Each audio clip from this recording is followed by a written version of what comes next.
have you been up to? I've been riding on a daydream. Morning, YouTube. No, sorry. Scratch that. Afternoon, YouTube. And welcome to a windy day. Holy cow. All these packages that are on the back here, they got a place. We'll talk about that in just a second. But man, I'll tell you what. It is a beautiful day today. This wind's a little bit much, but the fact that it's like 71 out, I'm okay with that. All right, got to beep this thing to get in again.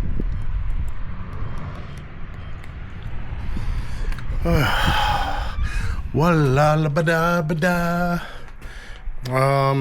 What was I doing in here? Oh, I was putting my keys in my truck in case I have to get in the truck. Ooh, it's nice and warm in here too. I like it a little warmer than normal. And I don't know what kind of updates I've been giving you guys, because I have a lot of footage that got lost. So let me find a place for this around the electrical. Why not? That won't be a problem. Let me just let me, and I'll get back with you guys here in a second. So we've got to start the day, and I need to get a little bit more organized than what I currently am. But we have a lot of stuff that's coming up. You guys are gonna love it, for you guys that like the projects, because that's basically going to be the whole idea here. Boy, you know, that slide looks crazy, don't it? I swear the RV looks like it leans one way and the slide leans a different way. I mean, I know that's not the case, but boy, it sure looks like it. So we found the leak, and it's the rain gutter. So let me see if I can get you guys close. I'm going to show you exactly where it's leaking at. Let me do one of these numbers. Let me arrow down a little bit.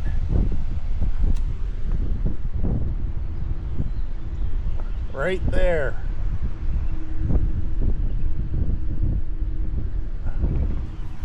So it's on that track. I should say track. That's a gutter. That's a rain gutter for the slide. And the slide has a couple places that needs retaped. I don't know if you can tell, but kind of block the sun there. You might be able to see a little better. Let's put you up there.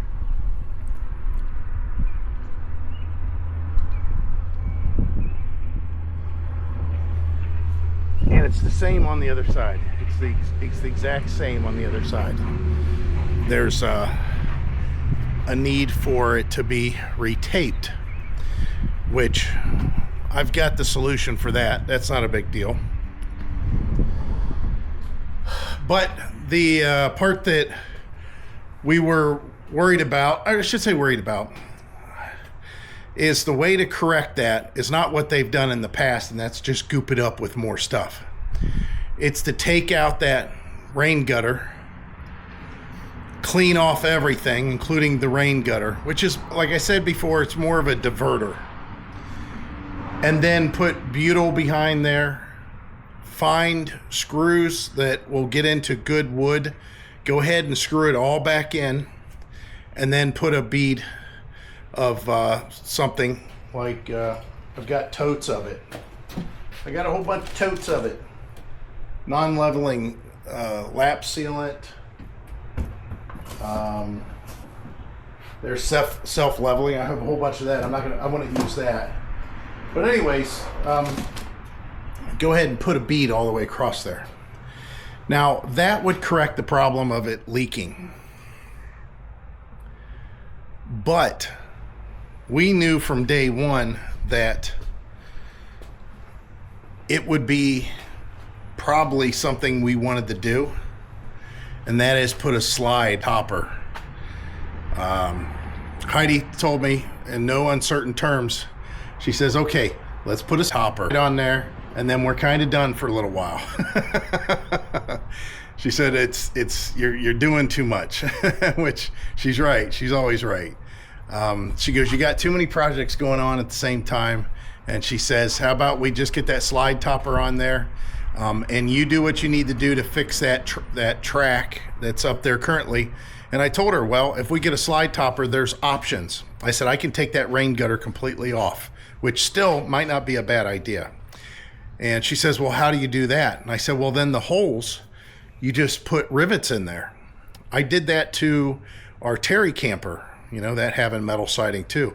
You just go ahead and put in rivets, snap them off, and then just paint them to match or leave them the way they are. It doesn't make a difference how you want to do it, but that would seal the holes. That would take care of the holes, and you wouldn't have to worry about it, you know, that tracked up there again, because again, you have at that point an awning. And she says that sounds like a good idea to her.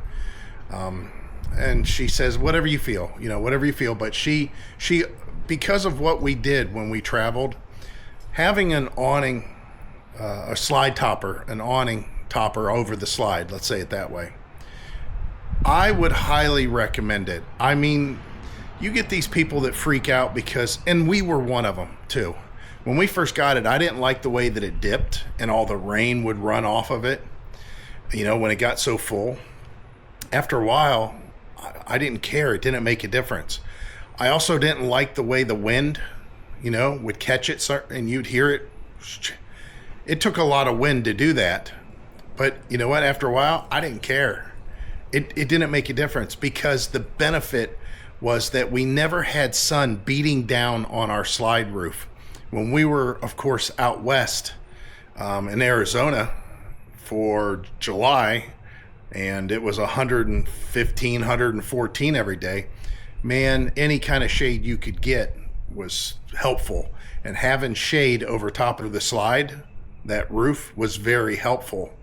But more importantly, we never really had to worry about sticks, leaves, whirligigs, grass, anything that's falling off trees on that slide, and then us having to go up there and sweep it off and clean it off, so we could then, you know, put the slide in and move on to our next place.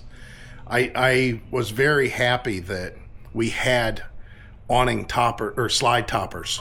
So that from day one, when we were looking for RVs, I'm like, it doesn't have toppers. Well, we can add them. That's all I kept on telling her. Well, we can add them.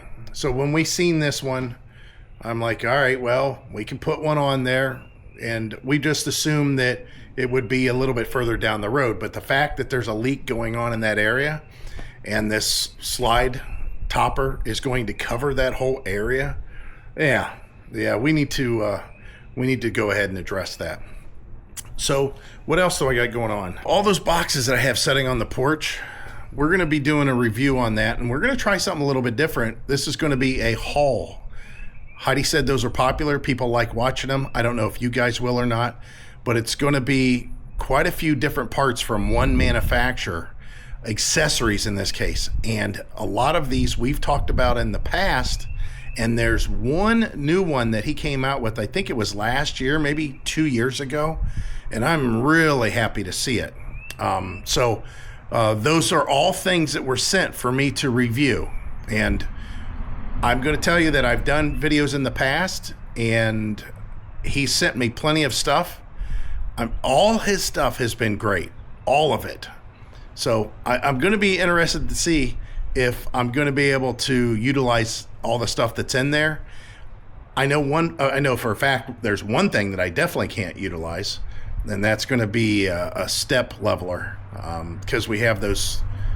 Heidi hates those, by the way. She loves that big first landing step.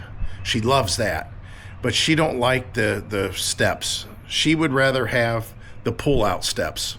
Now, the benefit to having those type of steps that we have right there is obviously you don't have the RV rocking around every time somebody goes in and out. I mean, it just doesn't happen. One of the devices he has takes care of that. But the other thing is, you know, just like it says, solid step. It's a very solid step. But to be honest, if you guys have pulled down steps, if you just have flip down steps, when you go into truck stops, again, I'm going back to the whole truck stop thing again. You don't have to worry about this step sticking out. Now, somebody said something about they tie a rope onto it and they pull it up at night whenever they go to bed, and then they put it down. It's perfect. Yes, absolutely. That's a great idea, 100%. The fact that our rockwood was taller than this RV was, and it didn't have that big of a landing step. The steps didn't go out as far as these do. I mean, they stick out from the RV a little ways. But again, I liked how firm they feel when you go in and out. But if you had the flip down steps, they would only come out to probably, I don't know, maybe about here. They would only come out to what is the second step on that one. They don't interfere with anything. And the other thing that we had a problem with is getting into sites, RV sites. And while you're in, let's say, Florida, remember I talked about this before on previous videos, when you pull your RV into the spot, you don't pull up on the concrete. You don't pull in the paved spot. You pull into the grass. The concrete area is for the people. That guy told us that was funny the way he said it. He says, oh no, he says the nice concrete pads, those are for people. Those aren't for RVs.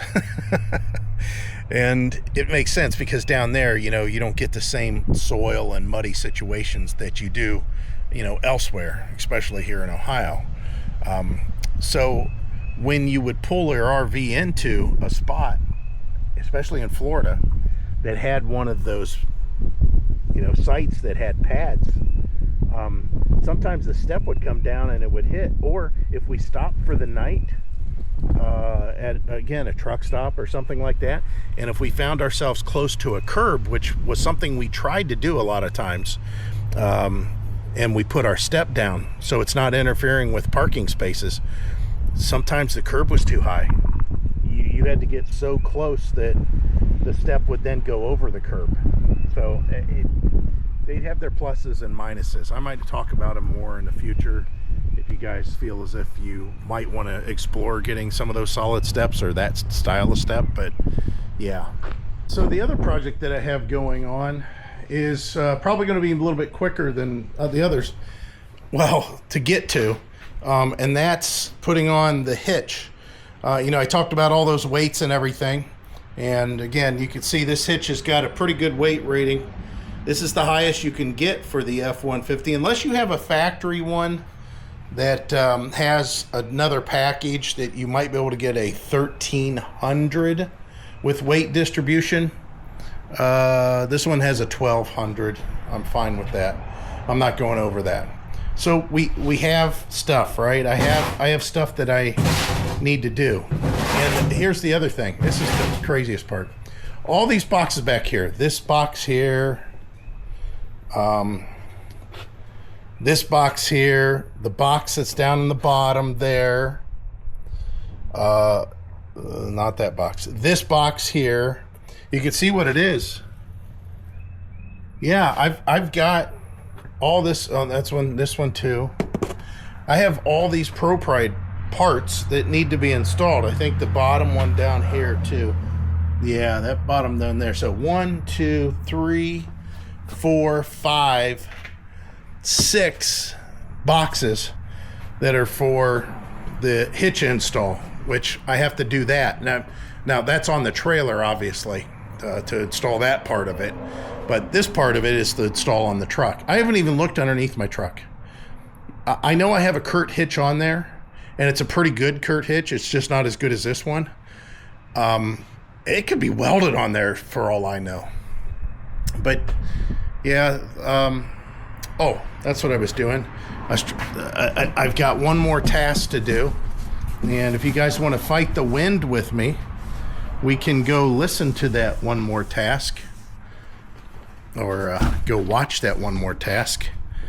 Let's see if we can find out if I'm going to be mowing today or not.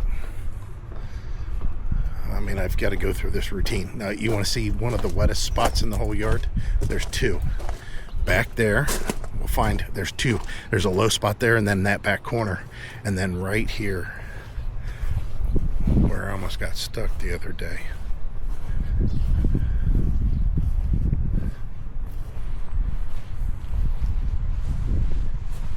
Oh, very soft, extremely soft still. Oh man, this is all water.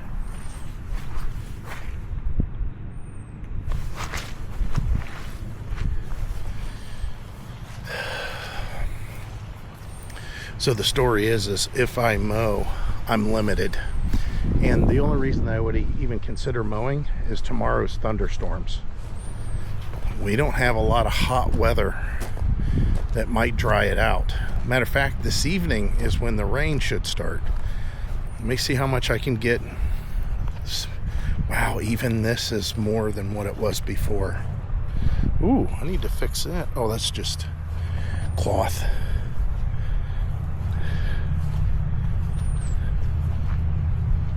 I can't mow. There's no, I mean, I could, but this is not good. Well, we'll just have to go through another baling hay session. So the good news is I don't have to mow. The bad news is in maybe 4 days time, after more rain, I'll be out here baling hay. Oh, I hate it. I really do. So that's what's on the plate. The projects go like this. This is what you guys will get to see. You will get to see me work on the roof, or I'm sorry, on the siding, and make a repair. You're going to see a new hitch installed on that truck. You're going to see a Pro Pride installed on this RV.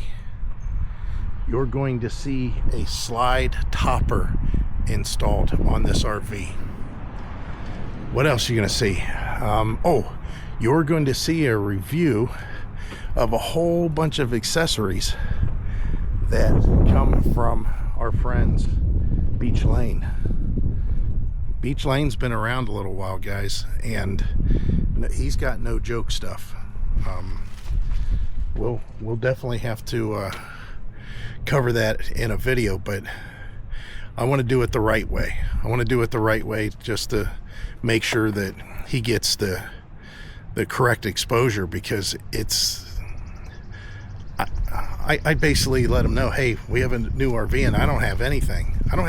We don't have anything for this RV. We got rid of our levelers. We got rid of the leveling system that we had. Remember, we had that whatever that leveler was that went up in the, I can't remember what brand it was, but he's got one.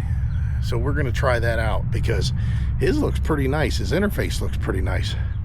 The other thing you'll see is I'm going to be putting some extra wood in here to take care of what we got going on. I went ahead and installed some things here, but I'm going to put a board that's across here to cover all this up. And what I mean is it's just going to be a board up against the wall. Then, and of course it'll have spacing to accommodate this cable, but then we'll have another board that covers the floor, that covers the hole in the floor. And Heidi's got a long propane tank hose, so we're contemplating on how we want to do the propane tank to where she can just lift her barbecue grill out and just cook with it. Putting a propane tank in here is not a horrible idea if I was to make some precautions. One of them is, of course, seal off these holes. The other is to put in some sort of bead of silicone, whatever, all along here. There's a little staple sticking out. All along, same here. You have to silicone off and seal this off as a compartment. Then, the one last thing you have to do is you got to put a vent out here. The vent's easy. You know, the vent, to drill a vent out, that's not a big deal at all. Probably drill here, I would suppose. Maybe on this side too. Just drill, put one of those push-in vents that's just plastic. If you do that, you can put a propane tank in there. I don't know if I want to. Maybe we'll try it without. Maybe that leaks enough. You know, propane has that sulfur in it to give you a deterrent of, hey, something's leaking, so you can smell it. So yeah, I've got stuff to do, definitely. Well, where did the day go? I'll tell you. I had the awning out. I let it dry out. I don't know if you can tell in the distance there, but maybe you can back here. I went ahead and knocked out the mowing. I looked at the weather, and the weather says that there's a chance of rain. Starting tomorrow is thunderstorms, but then the next day is just rain. It doesn't even say a chance, it just says it's going to rain. And then after that, there's a chance of rain for the next 3 to 4 days after that. So basically 5 to 6 days we're supposed to have rain. I thought, you know what, I got to knock this out. I know it's a little damp, but it's better than doing everything. Now, I couldn't do past a certain point. It's just way too slick back there. Then after I got finished with that, I decided to take a look at the hitch on the truck. Let me see if I can grab my we'll call it a knee board, that way it sounds sporty. I'm going to get my handy dandy notebook here, my Old Faithful. This thing has been, boy, it's seen its days. I've had this for a very long time. Well, I'll tell you how long I've had it. See, 90, 95. I think I've had this since 95, 96. It's done a good job. All right. I had to take the spare tire down. It's a little bit more rusty than I thought down here. It's not horrible. This is Northeast Ohio, so we've seen worse. It's funny because this thing here, look at it. You see this big hunk of metal that looks like it's got a beehive shape to it? That's a spring. That spring is solid. It's solid, chemically rust welded. But get this, the spare tire pulley and everything, it works perfect. Now the spare tire is original. Oh my God, the rim is so rusty, but it's, you know, it's something. So I went ahead and I inflated the spare tire. I'll put it back on here most likely afterwards. But then I started looking at the hitch, and you can see I went ahead and sprayed it with WD-40. And I was asking Heidi what she thought. Because the truck is kind of rusty, I said, do you think it's worth putting a new hitch on here, a bigger, heavier hitch? And because of the cost, she got a really good deal on it. I'm going to go ahead and install the other hitch. If anything, it may help with the truck's integrity by having a heavier hitch in between the frame rails. And you could see where they took, and it must have rusted, the factory hitch. Look, they cut it off. It was welded on, you know, that's the way the factory does it. It's kind of hard to see here. Let me see if I can get you guys zoomed in a little better. So see this here? This has been cut with a welder or a torch. This is part of the hitch that was on there. Here's the other side. I mean, you can definitely tell, right? This has been cut with a torch. And then they installed this hitch. Well, the bumper's rusty here. And I mean, I get it. It's again, a rusty truck. Uh-oh. Heidi's calling me. You guys want to hear what she's got to say? That'll be fun. Done. And done. Hello? We're gonna, Iana Zones is closed today. Oh yeah, I told them they could close. All right. Okay, let me see what I come up with. Hang on a second. Slowly becoming Mexican, isn't it? Yeah, I mean... Apparently our place we were going to get some chicken is closed on today. The day of filming, I don't know, is today Monday or something like that? Yeah, I think today's Monday. That's what the deal is. I think they're open all weekend. I hear the neighbor over mowing her yard. I have no idea how. Our yard was the most wet that I have seen in a long time. So if she mows, she's going to be mowing so little because there's just, everything's wet. It's, I'll tell you how much it is. I had to stay almost 2 mower widths away from the fence over here. And of course her yard's on the other side of that fence, and her yard's even lower than my yard. And I couldn't even go back to the pole building width-wise, but just one mower. So 54 inches, let's just say that. It's wet out there. So I guess she's probably under the same problem that I, avoiding the rain that is inevitable for quite a few days. I guess I'm done today. I guess I am finished. I thought for sure I was going to be able to get more done, but anyways, that hitch that I just showed you, I know it's dark in here because I wasn't coming through the correct door, but the hitch that I showed you out there is good. It's a good hitch. It's just this one is so much better. It's got a beefier, this whole plate here, this is all much bigger than what's on there, the one that's out there. And these plates, these end plates, it's got to be, I don't know, it's got to be 1/4 inch. I think the 5/16 maybe is what's on there now. I don't know that for sure, but these plates are thick. They're really thick. So yeah, I'll probably install this and just know that I have that much more to help out the poor truck. Oh yeah, look at this tire, this rim. Woo! I bet you this thing could be balanced 17 different ways by just grinding off the rust. Instead of adding weight, you just take some rust off in this opposite of where you're supposed to put weight. It'll make it heavier. But yeah, I actually put air in it and it holds. Like I said, it's a September of 2017 tire, and the truck is a 2018. So these are original. This is an original tire. And the funny part is, these are the tires that I loved. Yeah, these are the Michelins. These are the ones that I had on my 95 F-150. I had a Michelin LTX MS2. And then we got rid of the F-150. Remember, we got the 97 F-250, which is the old body style, the old blue and white truck. And I went out and bought brand new, all the way around, Michelin LTX MS2s. Our son got that van. Remember when he traveled the country in the van? Guess what? We went down and got him Michelin LTX MS2s. And the tires were just incredible. They're very, very good tires. They do good in the snow. They do good in the wet. They're good traction when it's dry. They're 70,000 mile tire. They don't make noise. They handle well.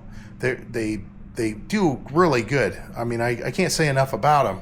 And of course, you could get them as an option whenever you ordered your Ford brand new.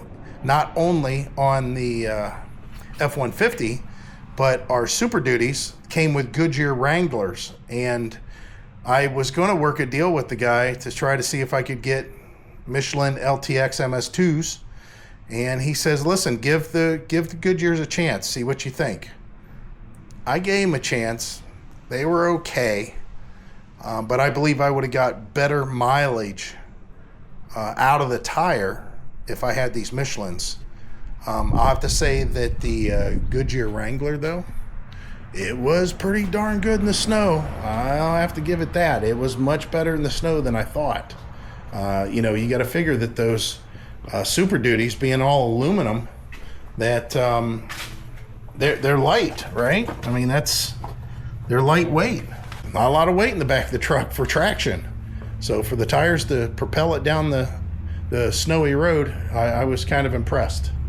All right, I've got to close out the RV. I'm going to close out the video for now. A lot of motorcycles out today. And we'll just wait till our dear Heidi comes home and yeah, she can relax for the evening. In the meantime, I want everybody to have a good day. And yeah, it's nice weather. Storm's coming. But I'm all right. As long as I got a good day out of it, I am more than happy. Good morning, YouTube. Dressed slightly differently. I might have some content for a little bit later. I'm not sure. But for right now, I just wanted to touch base, say good morning. Looks like it's going to be an okay day today. Ohio is in a flux of a couple warm days with a little bit of rain, and then we have kind of rain and cooler days below the average. Let's just say that the temperatures will be roughly 17 to 3 at the warmest, I guess you could say, below average for the next 10 days. It's going to be kind of cool days. I mean, considering it's May, we could have easily a string of 80 days, 80-degree days. Instead, they're all in the 50s and the 60s. I don't even think we're going to get into the upper 60s. So, oh well, that's Ohio. Speaking of Ohio, that's why I'm in a different garb. I'm kind of going out. I got to go vote. So if you guys have things that you want done in your community, I got primaries today. So let me go do that. Heidi will hit her voting after she gets off work today. She is working. But yeah, let's see what we can get into. I don't know if it'll be today or another day. We'll see. You guys do the same thing I do. And you got work to do. And what you end up doing is finding other work to do to avoid the work that you should do, and it's a little bit of a job. That's what I'm doing. I need to work though. I've got to work. So coming out here because I need to move the truck and work on the hitch, I think today. It's probably a good idea. I did something that I've never done, and you're going to find this maybe surprising or maybe not, knowing me. I told Heidi, I said, I did something that I've never done in my adult life as a mechanic, which is, I guess, embarrassing, or I don't know, maybe not. I've always working on a vehicle. If I get something, rusty bolts, I've been working on rusty bolts for a long time. Anything that's rusted, I'll spray it with some kind of penetrant, a deep creep, whatever that may be, industrial versions, PB Blaster, WD-40, it doesn't make a difference. And then I try to take the bolt off, or I tried to take the nut off. So yesterday when I was underneath working on the truck, I sprayed down all the bolts with the WD-40, and it's the first time ever in my entire life that I let it soak overnight.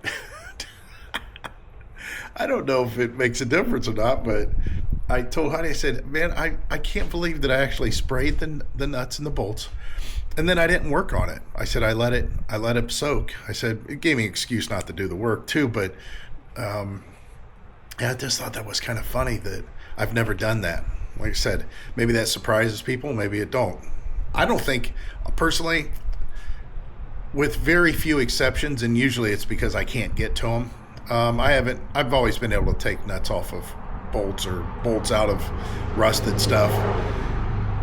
Not true with some things, but if you're wanting to get the job done, who's to say that you wait 24 hours, 36 hours of letting something soak and it doesn't work? Well, you just wasted 24 hours that you could have been working on whatever it's going to take to get it out, now that you have already failed after 24 hours. You could have failed within the first hour. And I've busted off studs and heads and stuff like that. Heck, I even did that on a previous video, if I'm not mistaken. I don't even remember I don't remember if I did that on this channel or the other channel. I can't remember everything, tell you the truth. But I remember the circumstance. Heidi and I were planning on going to a big trip somewhere, and I had to I wanted to put headers on the truck before we went because the exhaust was a little weak. And anyway, so I put headers on my F-150, and one of the bolts had busted off. So then I had to tap and drill the head, if I'm not mistaken. Or no, it was a 302. What I did is I just went to the wrecking yard and I got another head. So I replaced the head on the truck, put it all back together, and then I went back up to the auto parts store when Heidi was still working. And while I was at the auto parts store, because the antifreeze had leaked out, it leaked down on the, whenever I was changing the head, it leaked down on the starter and it made the starter go out. So I had to replace the starter in the parking lot. And all this was like one day before we were going on our trip to Myrtle Beach. Oh, the good old days. All right, let me back the truck up again. I think I'm just dilly-dallying here. I'm going to back the truck up. Yesterday I started to work on the truck, and I thought, you know what, I'm laying in the gravel. I could be laying on asphalt or concrete. I'll throw down some cardboard, poor man's creeper, and be able to scoot around a little bit easier that way. So let me do that, and hopefully this goes pretty smooth. Way easier than I thought it was going to be. Way easier. So let's see the difference here, and I don't think the lighting's going to necessarily help here, but there is a difference between them.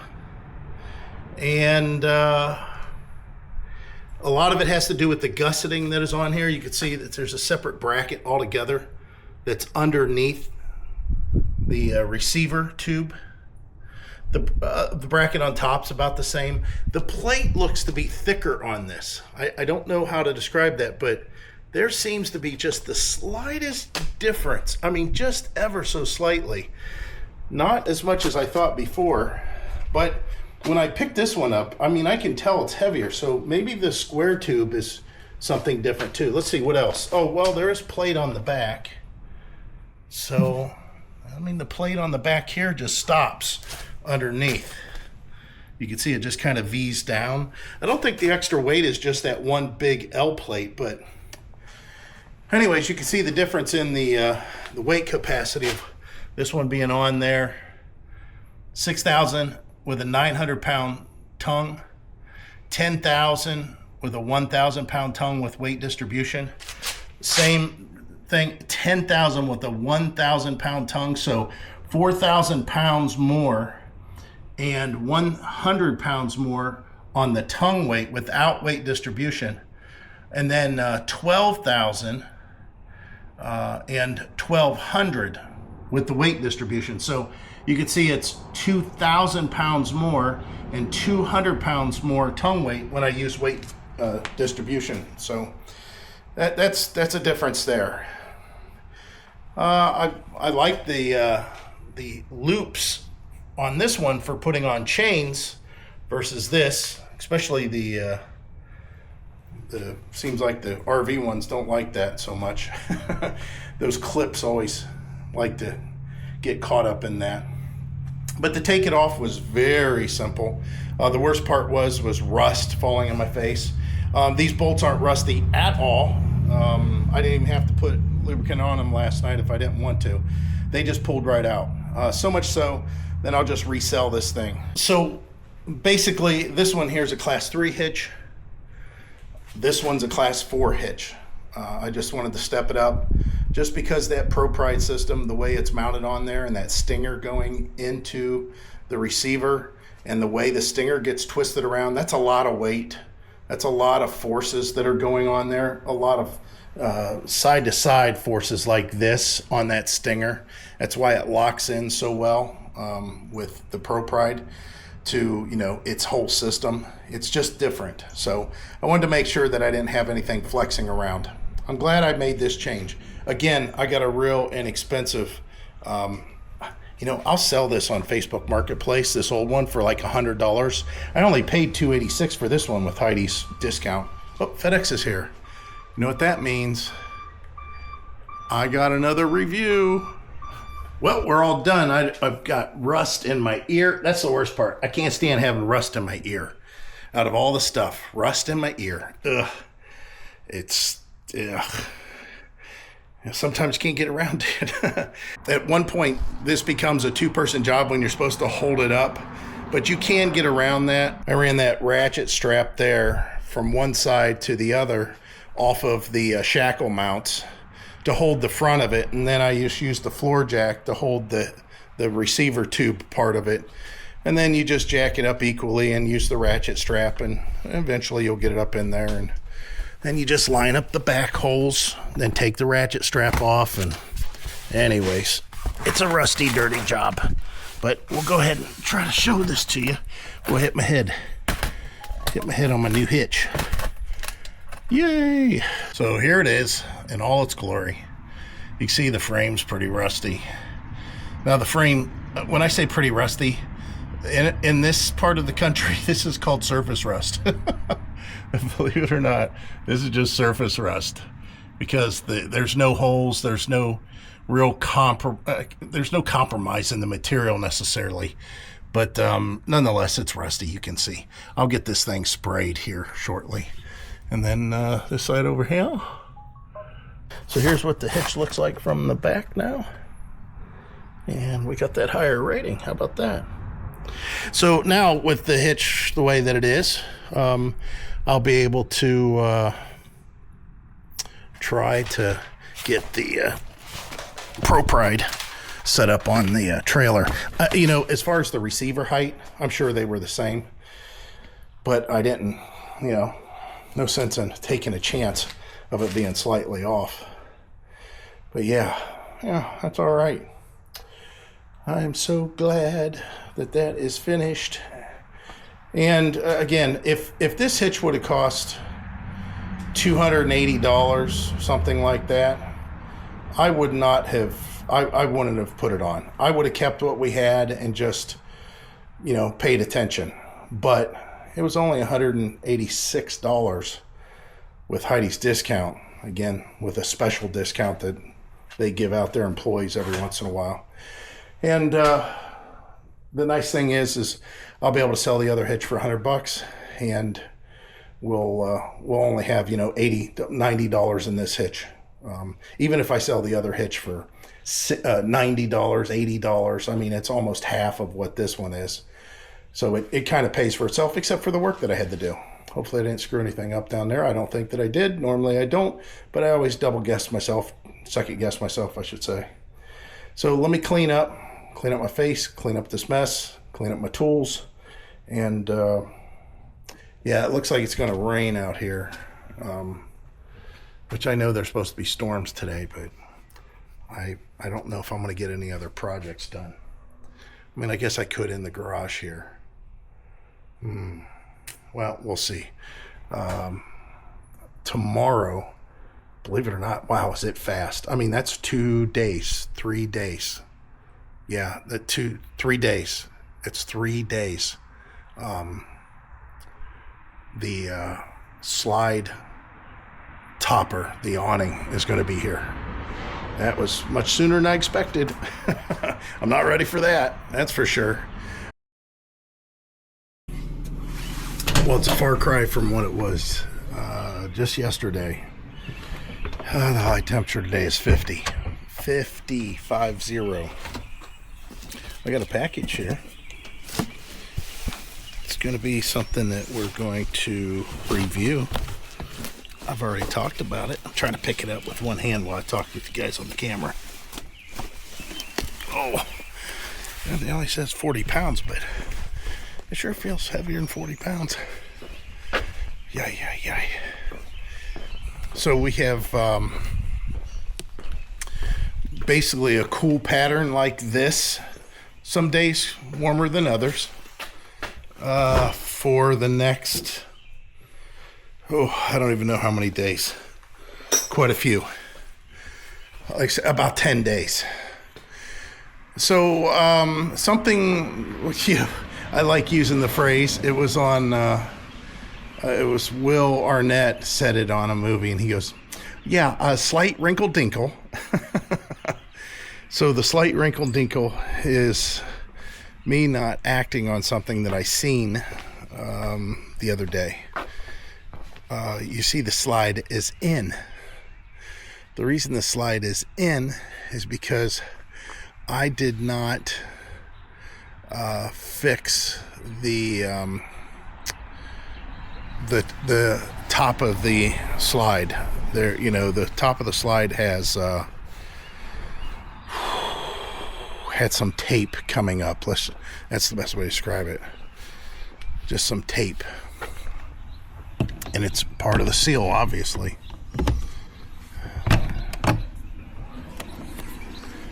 Well, you're going to hear a fan running inside here. If Heidi had her way. This was an option on this RV, by the way. If Heidi had her way, this these steps would be gone. So yeah, the slide's in. See that? Let's get some lights on. The reason the slide's in is because yesterday it started pouring down the rain. I mean, just buckets. And I thought, you know what? I'm going to check the corner of this RV, the slide corner, because I didn't patch up the tape that's up top. Not thinking that it was going to be a big deal. Well, there was water in there. Now, if you guys remember, when I first bought this, that window was left open. And it had rained. So there was some water that was in the corner. It was dampness. And I thought, okay, well, it's because that came in. Well, then I checked it the other day, and it was, the corner still was wet. Oh, somebody had asked me about this too. So I'm pointing you down to look not so much at the fan that's running, but at the slide itself.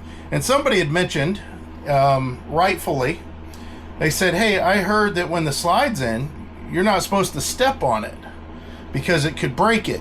Well, they're not wrong. They're definitely not wrong. Some slides can do better than others. And look, if I step on this, you could see the floor moving, right? But it flexes enough that it's not a big deal if I do step on it. However, I say avoid doing that, and I can avoid it. I can just do a scoot there, and I took 2 steps, and neither one of them touched the slide. But even if we came and sat the dinette to eat, you can see the flexibility that's in the floor. Now, there's a way around that. I mean, if you really want to use your slide when it's in, if you really wanted to, you could put something underneath this portion right here to support it, which wouldn't be a big deal. I mean, just like a piece of cardboard. And that would allow you to use it. Now, here's the thing. Once you get so far into the slide, though, what I mean is this is the worst place to be exercising the movement of this, dinette. Once you get further back, it's all supported. I mean, if I stepped in the back there, it's not going to hurt it at all. It's supported by the frame of the RV. It's in its locked, closed position. But yeah, up here, try to avoid it. Try to avoid stepping on that as much as possible. But again, if we wanted to, just a few pieces of cardboard, and that would work. That would definitely work. But yeah, I'm not too concerned about it. We, if I'm not mistaken though, the Shrags. Yeah, Schmore camping with the Shrags. You guys remember them? We went to Wisconsin and met up with them, and we met them at one of the rest areas on the Ohio Turnpike. Yeah, we've interacted with them a few times, more than a few times, and the RV that they had indicated that they had a problem with stepping on there and the floor separating.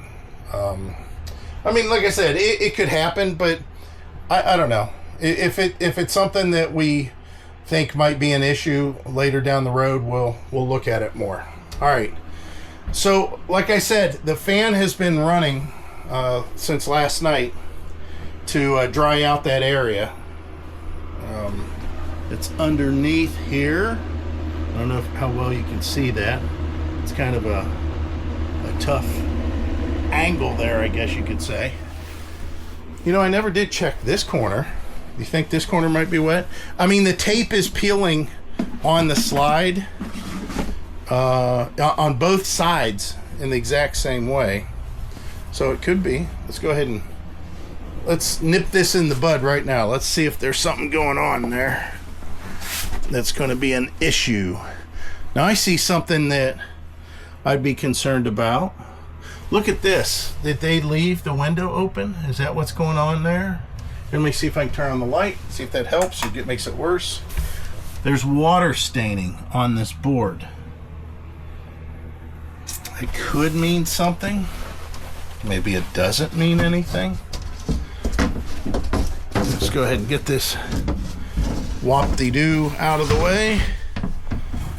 The corner looks like it could be wet.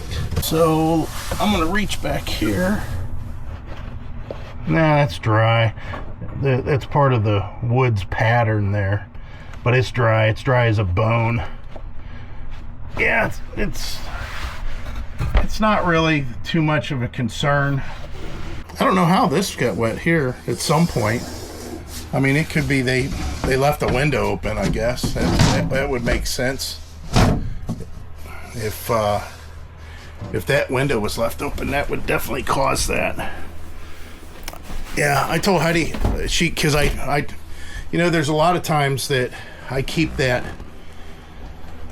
I don't know. You guys do that? You guys do that with your wives, or wives, do you do that with your husbands? If you think it's going to upset your significant other, do you kind of hesitate before you tell them? I mean, I never would withhold any information from Heidi fully. What I would do is I would just kind of address the problem and then make mention of it afterwards or something. So whenever I seen that the corner was wet last night, I'm like, I don't know if I want to let Heidi know that, because, you know, it's going to upset her. We've got all these little projects that are going on. And immediately she said, well, that's because maybe the track that we're going to repair that's causing the little bit of water coming into the bedroom in the window there. She says, isn't that what's going on? I said, no, the slide's a complete different animal. The slide is, you know, built with, you know, a roof of its own, a wall of its own, two sides of its own, a floor of its own, and then it just goes in and out of the RV. The part that is leaking in the bedroom is the part of the RV. It's not part of the slide. I said, so now that we have a leak in the slide, I said, that's something, you know, totally different. And again, I want to reiterate at that point what I told her, because I did tell her last night, that it is solid. The floor is solid. All the screws on the outside I had to redo, and they were misaligned. They weren't rusted. They weren't stripped out. Nothing. I realigned the screws because they put the trim piece a little bit too high on the slide. And I'm talking about the outside. And you know what? We could probably see it from in here, possibly, if I get you guys in here just right. So that slide right there, the screw trim, I don't know if you can tell what I'm talking about, but the black piece of trim that's on the bottom of the slide, those screws, none of them were connecting to wood. None of them. So immediately I got, oh no, you know, I had one of those situations. Oh, you got to be kidding me. Because I thought, if they're not tight, then the wood's all deteriorated or something. And I'm thinking, I checked the floor. I mean, I took and hammered all the floor's corners of the slide, and it's solid. So I pulled the screw out, and as I was doing it, the very first one I pulled out had carpet insulation on it. And I'm like, wait a minute. How could that screw hit carpet insulation if it was into the wood? Well, it wasn't. When they installed that trim, they installed it a little bit too high. So all I did was leave the trim exactly where it was, and then run the screws at a slight angle down. And of course, I put them in good wood all the way across the floor, and that fixed that. Let's just say, you know, that fixed that. So that trim was reattached, and then I had to go ahead and put silicone on it because the silicone bead broke because I pulled the trim down slightly. So that's what's going on there. Not a big deal. But I thought I'd touch base on that. Now, the good news is the what we're getting ready to do as far as the awning slide topper. Let's see how to say that. The slide awning topper, the slide topper, the slide awning, however you want to say it. Once we put that on, I mean, I could make no repairs to the leaks that are happening and just put that awning on and it'd fix all that stuff. But that's not what you want to do, because there is time rain gets in underneath the awning. The awning topper, as you remember, it's just really to keep all the leaves and the debris and the sun from directly hitting your awning roof. So now I'm debating on what I want to do outside, because boy, it is chilly. Tomorrow's going to be a warmer day. And I don't think I want to mess around necessarily with an awning and being outside on such a cool day. The funny part is, this is the state of Ohio, guys. You'll like this. Do you see these clouds? Now, granted, later today, it's going to be different. Later today, it'll be a little nicer. All these clouds are currently clearing out of here. But because the humidity is going to be kind of low, there won't be any haze or anything, especially with a temperature of only 50 degrees as a high temp. Do you believe that we have a UV warning for UV index today? Look at the clouds. Look at, how could you have a UV index? And they said it's because it's going to be 6 times stronger than yesterday. Well, yesterday was darker than this. It had more cloud cover than this. Now, again, I'm not gonna deny the fact that it's only 10 in the morning, and that as this stuff clears out, it's going to become bright and sunny. But I think that's funny. I couldn't believe that when I read it. I'm like, oh my word, it's 50 degrees. It's a cold pattern. Everybody's chilly. And you guys are talking about UV index, which is very funny. Okay, I've got some work to do. I don't know exactly what I'm going to be doing, but I do have work to do. Heidi's going to be off tomorrow. I think her and I will tackle that slide topper tomorrow. I've got a little bit of work for that. I really, really wish the camper was just a little bit further over, and I might do that. I hate to do it because of our traffic, you know, going in and out of this. And the only reason is that way I can put the ladders on the driveway. I'm trying to debate if there's a better way for the camper to be positioned.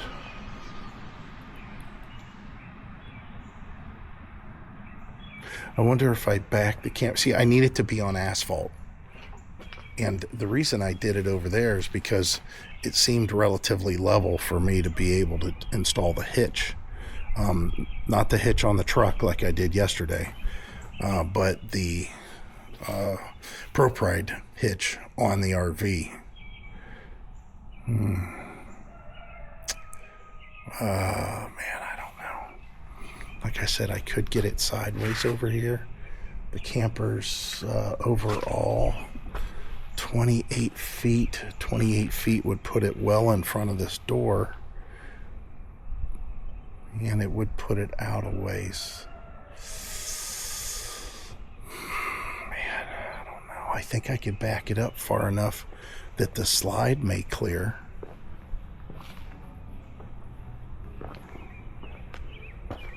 Because this is inconvenient where it's at right now. Definitely. Look how it's all separated.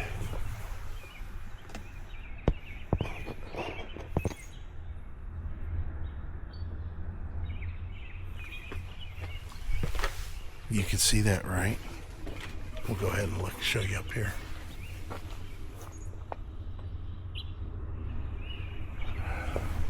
So that's why I'm doing what I'm doing. Because that needs all repaired, either removed or repaired. The thing is for the next owners, that awning track needs to be there. You know what? I'm going to remove it. That's what I'm going to do. I'm removing it, and I'm putting in, I'm going to put rivets in all those holes. I'll silicone the rivets. I'll stick them in the holes. I'll pop the rivets, and then that'll be sealed. That track will be gone. Yeah, that way it's not interfering with the awning. Yeah, I came to a corporate decision there, guys. You were part of it.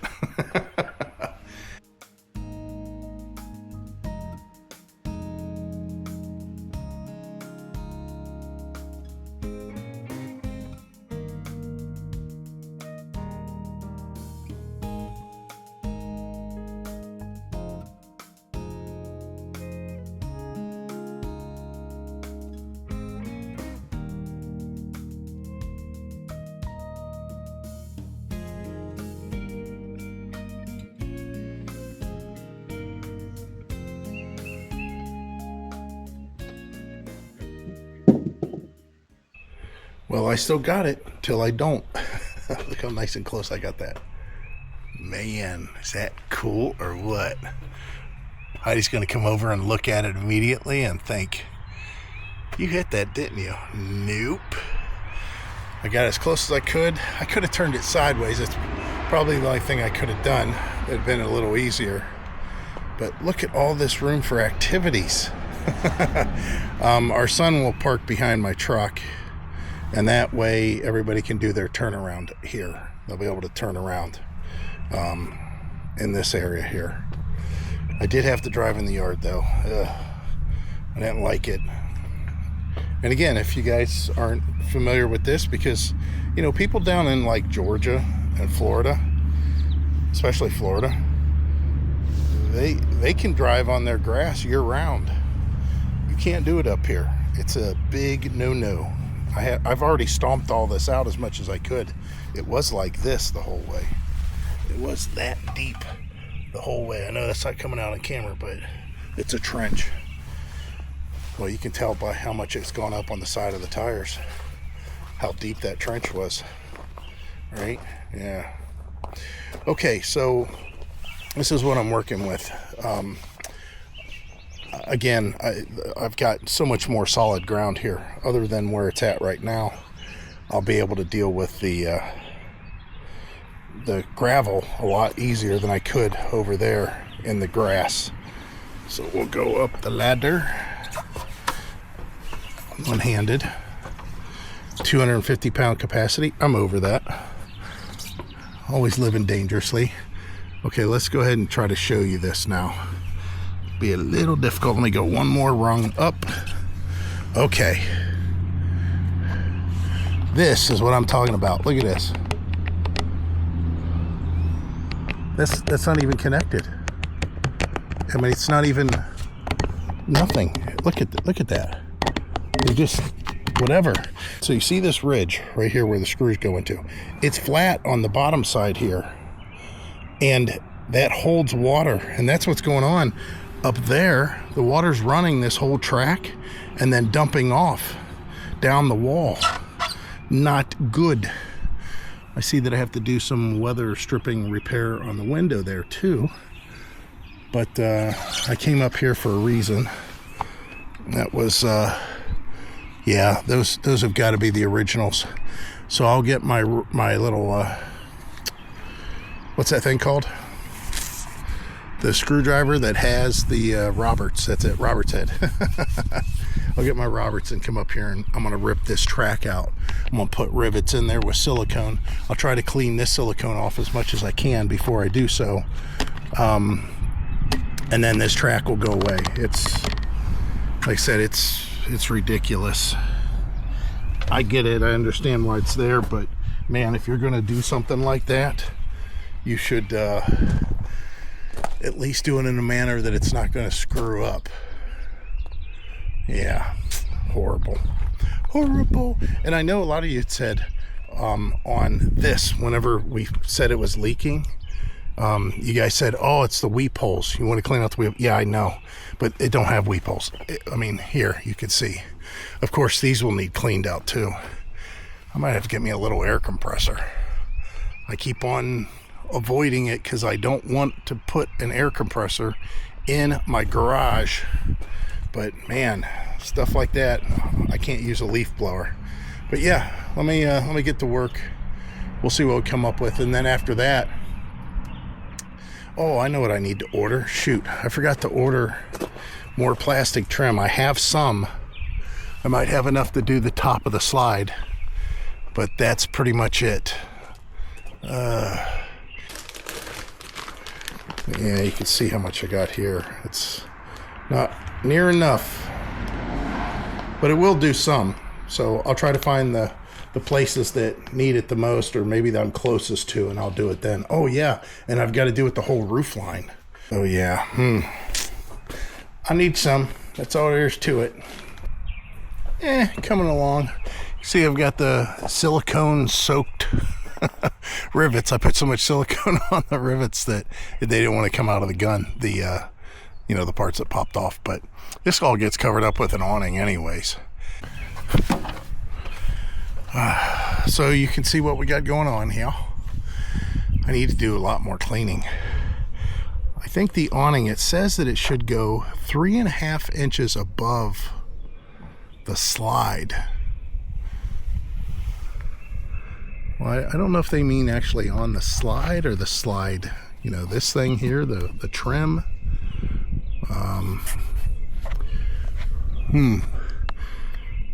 We'll have to see, because 3.5 inches might put it on this rib, possibly. I'll have to look. I definitely have to look, but I definitely want to have an angle. You know, when you put them on, you definitely want to have a slope. So when the slide is out, which our slide's not very big, you want to have a downward. So yeah, it's going to be, it might be up closer to the top here. It might be right above all this.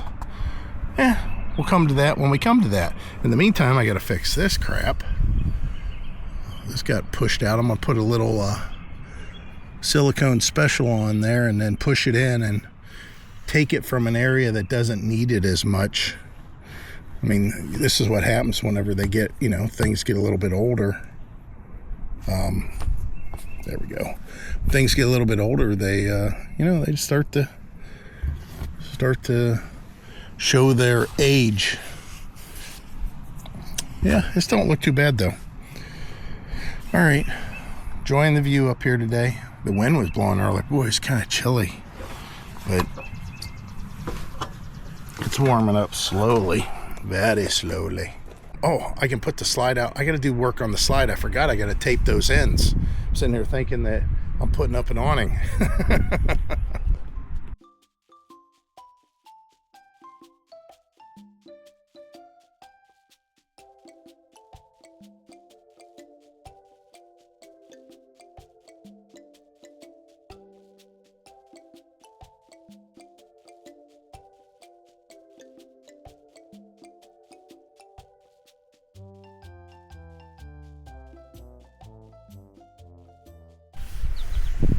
Out with the old.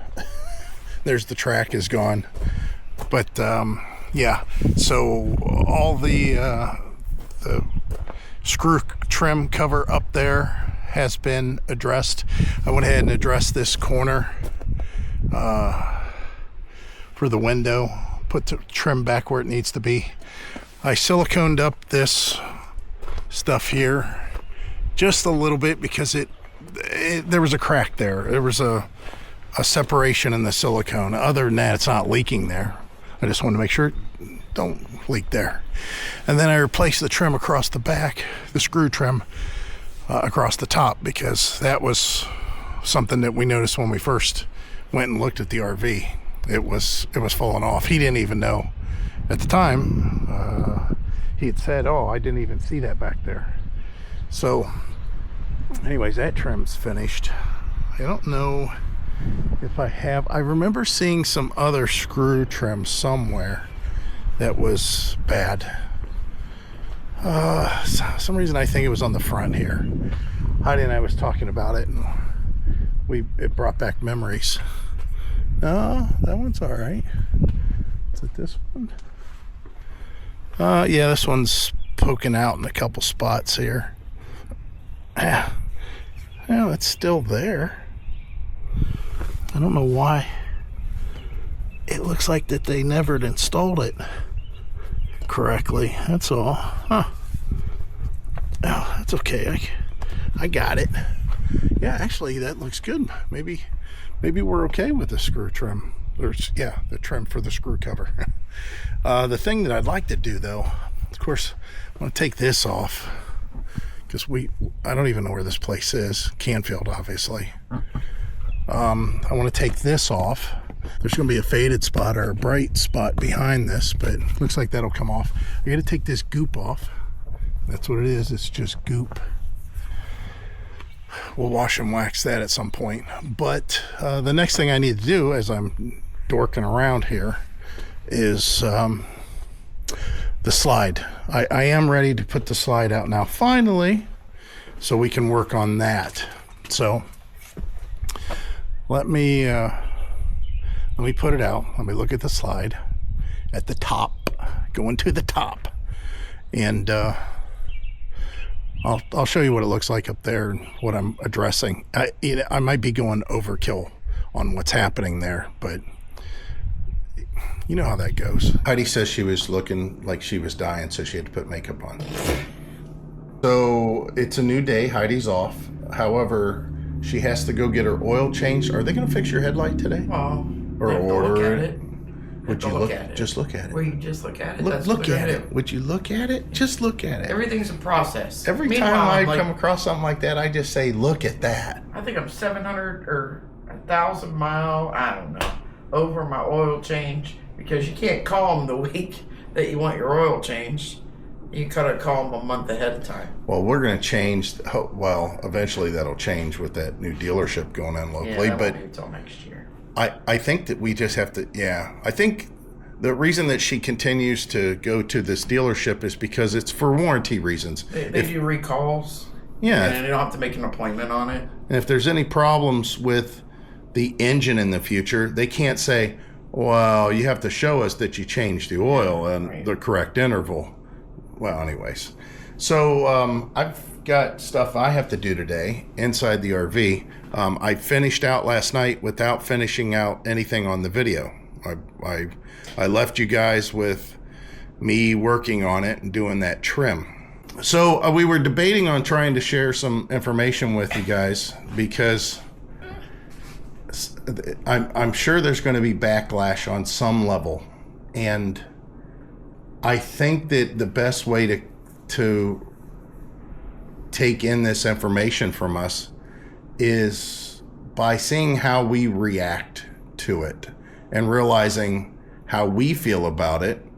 And you're going to have your own thoughts, and that's fine. It's just, we don't want everybody to go off of one extreme or the other.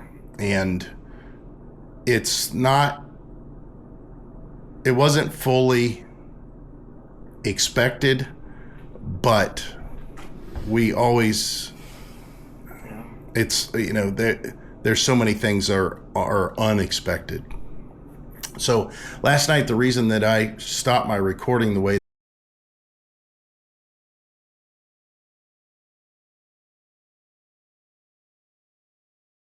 That's funny. video cut off because I said the word stop in a certain way that the camera thought that I wanted to stop. So last night after I did the upper trim, I started securing and working on the slide as far as I was going to look at the top. Now, I know that the top is leaking. As I mentioned, there was some water in the corner of the RV that I didn't expect. So I decided to look into that a little further, and there's more involved with that, which we're going to go out there and look at just in a minute. But I wanted to first kind of preface all this and have you guys just hear what we have to say about it. And I'm trying to share this information with you to make you guys realize it doesn't make a difference what you own, what you buy in the RV industry. So our son, I talked with him yesterday, and he was, he's not as savvy with the RV stuff as we are. And he was surprised by what I was doing out in the RV. And I said, don't be. So let's just get to it after all of that preamble. Beating around the bush. What's going on inside the RV? It was leaking water. It was leaking water, which we talked about just yesterday, but I started sending pictures to Heidi last night, and I'm like, I don't want a project. I definitely don't want a project. But it became a little project, which is pretty much complete. I just have to reassemble some stuff inside there. So the corner of the slide has been leaking up at the top for a while. So much so that the wood was rotted out in the corner for the support for where the screw trim tracks screwed in place. It was there. I pulled out a few screws and it's like, they're rusty. Now it was only one corner, and I could have got away with just slapping it together and it'd been fine. I just wanted to do it the right way. So that's what we're getting ready to go see out here. But we want to kind of bring this to your attention that, you know, we bought that brand new Rockwood travel trailer. Right. And we had a problem with, just off top of my head, the microwave, the blower motor for the furnace, the rear window, huge problem there, leaking. The front axle that we replaced in Arizona, the rear axle that we replaced in Ohio, all from a brand new unit. It's not anybody's fault. It's just the way these things are put together. Now, I'm sure you guys are going to rattle off, well, you wouldn't get that if you had $160,000 Airstream or whatever else, insert your favorite brand here. It doesn't make a difference. On some level, something happens. Now, the Rockwood, the good thing about it was, and then the skylight. Remember the skylight? It was a recall. Right. The awning. Remember the awning material was always twisted up real bad? And I had to replace the awning material when we were in Tampa. Yeah. 6 months. So then let's go into like our Terry camper. We bought that used. We knew the roof needed work. Well, we had to replace pretty much all of the roof, and a bunch of trusses had to be rebuilt. Prior to that, we had the Starcraft pop-up camper. We bought that as a project, but the entire floor needed replaced. All of the canvas needed replaced. I had to repair the roof. Prior to that was an Apache pop-up. Even though that was a modular, like fiberglass design or plastic modular design, there was cracks and leaks, and we had to do this chemical welding process to repair all these cracks and everything. And then the roof dipped, and we had to replace the trusses or put trusses in, basically. So all those we've done work on, some of them more than others. And then we get our brand new Rockwood fifth wheel, and we had an issue with a few things, and some of them we didn't really talk about at the time because we were out just living on the road. And at that point in time, we're just like, you know what? This is just commonplace. I mean, if we had a brand new travel trailer and we had all these goofy problems, now we have a brand new fifth wheel. And at the time, you know, that fifth wheel, full retail on it was $94,000. I mean, even if it wasn't sold as retail, you're still talking like 70. That was MSRP. Yeah, it would still be selling, you know, $75,000. But yeah, at that time they were selling at MSRP because of the shortages, and nobody had units on their lot. But even with that, with the amount of money that, you know, was paid for that, it had water leaks. It did. Front when we took off out of the hurricane from Orlando. Oh yeah, that's right. We had water coming out of our pin box. The cover for the pin box, there was water up in there after, like Heidi said, when it rained real hard in Tampa, and there was a lot of water that got into the pin box area, the protective covering that covers the pin box area. You know, basically the roof of the fifth wheel from the outside, you know, where we parked our bikes and everything. Yeah, there was water up in there. Okay, there was one thing. And again, there's no shade on Rockwood for this. This happens to all RVs. The other thing that happened was we had an issue with plastic smelling. We smelled plastic inside the RV. and we couldn't figure out what it was coming from. And we let it go for like 2 weeks, maybe 3 weeks. And then finally I got up on a ladder and I started putting my nose up into the vents of the air conditioner.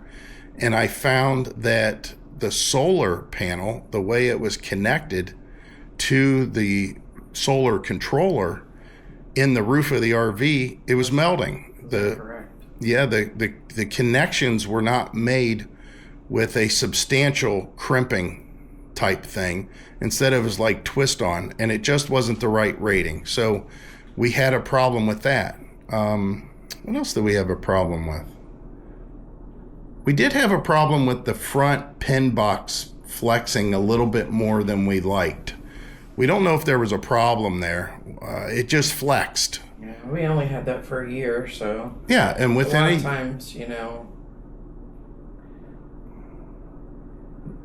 major stuff usually shows up in a year, maybe, but it could show up after. Oh, and the sealant on the cap, on the sealant on the roof, where the cap of the fifth wheel met the roof, we had a bunch of area that was soft and just peeling apart. It was the sealant that got applied never cured, and I could just peel it off. It was real soft. They took care of that. They did take care of it. They took care of everything. They took care of stuff that they didn't even need to take care of, like the glass door. But just to let you know that this stuff happens regardless. So when we bought this RV, this was like, we went over it with a fine-tooth comb. We found what we believed to be some of the worst problems, and they turned out to just be small leaks that is just through neglect over the years, just maintenance. But yesterday I found one that was a little bit more substantial, and that's what I worked on. But our attitude towards it is, hey, I found, I was even kidding around with Heidi, we should call the RV Victoria, because I found Victoria's Secret. And it was behind a paneling behind the couch. So it's not a big deal. Like I said, right now at this point, I've already repaired everything. The outside is all finished. We do have to put on that slide topper, but I have to reassemble the inside. There is some damage to the paneling, but it's behind the couch. I'm not too concerned with it, but I just thought that I'd talk to you with Heidi in front of the camera to let you guys see we're not upset about it, and it's just, that's part of owning an RV. Yeah. It's not all rainbows and sunshine. These are all this way. It's just like cars and trucks. Yeah, it's the same. I mean, look, if that's not under warranty, right? Which it should be, but if it's not, that's $500. Yeah, Heidi's got a headlight, or her passenger headlight. It's full of condensation. The seal broke. Yeah, it's LED. Yeah, and it's a big, elaborate headlight. It's a whole assembly, and there's no bulbs for it. You replace the whole thing. If the dealership won't do it, then I'm just going to drive around until it goes out, and then I'm going to replace it. And it's a brand new car. Yeah. Well, it's under warranty still. Yeah. So, but look at our truck. Yeah. So here we bought our F350, and that truck needed 2 new batteries within the first, I don't know, and it had they replaced the fuel pump. It was 12,000 miles. And they replaced the fuel pump. Yeah. Because of an issue. Yeah. Well, all within 12,000 miles. Yeah. How about the 2019 F250 that we had? I had a problem with, and I think I documented it, that squelching noise when it was real cold. When it was like 3 degrees outside, the thing would squeal really loud. Did even address that? No, they couldn't find it because they didn't listen to what I said to duplicate the problem. So anyways, it happens. I mean, we move into this house. It's much nicer than the house we just left, a couple years ago. And this house, we had to... We talked about how dry the basement was, and then we found this. Probably been leaking the whole time. Yeah, didn't even know it. The water softener, all the windows needed replaced. I mean, it's always so. It doesn't matter what it is. Don't ever. Don't So if you don't, then you just get lucky. Yeah, you got That's just like people that drive. It's not that you get lucky. You're oblivious to what's actually that's happening. That's true, because there's people that drive their cars for 8 years and don't do nothing, and my dad's perfect example. Oh yeah, not realize how bad it really is. My dad bought a 1986 Chevy Caprice Classic, brand new. We were the first ones in our town to have the third brake light up in the back dash. Back then they called it a rear deck collision avoidance lamp. But we were the first ones to have a third brake light. We actually got stopped or asked to roll down his window at one of the traffic lights, and somebody asked him what that extra light was in the back window. I mean, you know, it was a different time back then. So my dad bought this brand new Caprice, and he drove it back and forth to work, which was probably a 30-some mile trip round, and then round trip wise is about 60 miles a day. He drove the car a long time, and then years later, he talked about how he hadn't changed the oil for maybe 8,000 miles, 10,000 miles. He just never changed the oil. And we ended up buying that car off of him. Yeah, back then, you should have changed the oil at least 3 times. Oh, yeah. It just had that 305 in it. It's like 7,500 or 7,000 and it was, with my car. Wasn't even synthetic oil back then. It was just regular old oil. Right.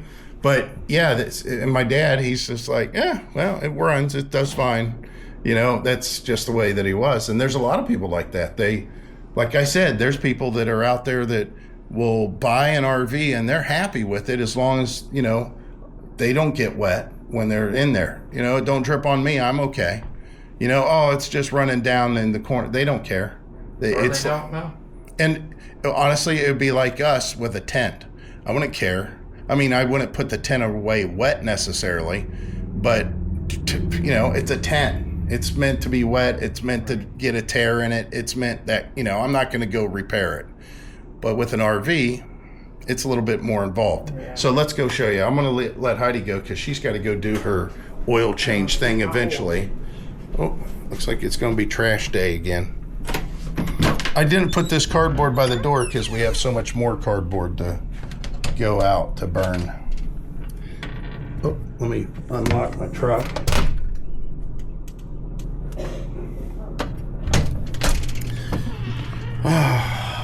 Well, today's high is only going to be in the 50s, but there is sun out, so it's probably going to make it feel a little warmer, I would think. Time for the reveal. Dun da da da. What do you think? So last night, or yesterday, when I was dorking around, I found that there was water still in here. And I thought, well, that's kind of odd because I thought it's kind of odd that we still have water because the rain had stopped. And I thought there's no way that I had the fan on it all night and I still seen water. Now this part of the paneling here is obviously destroyed. I'm going to neutralize that with some sort of bleach to get rid of that part. But yeah, let's go ahead and put this slide out.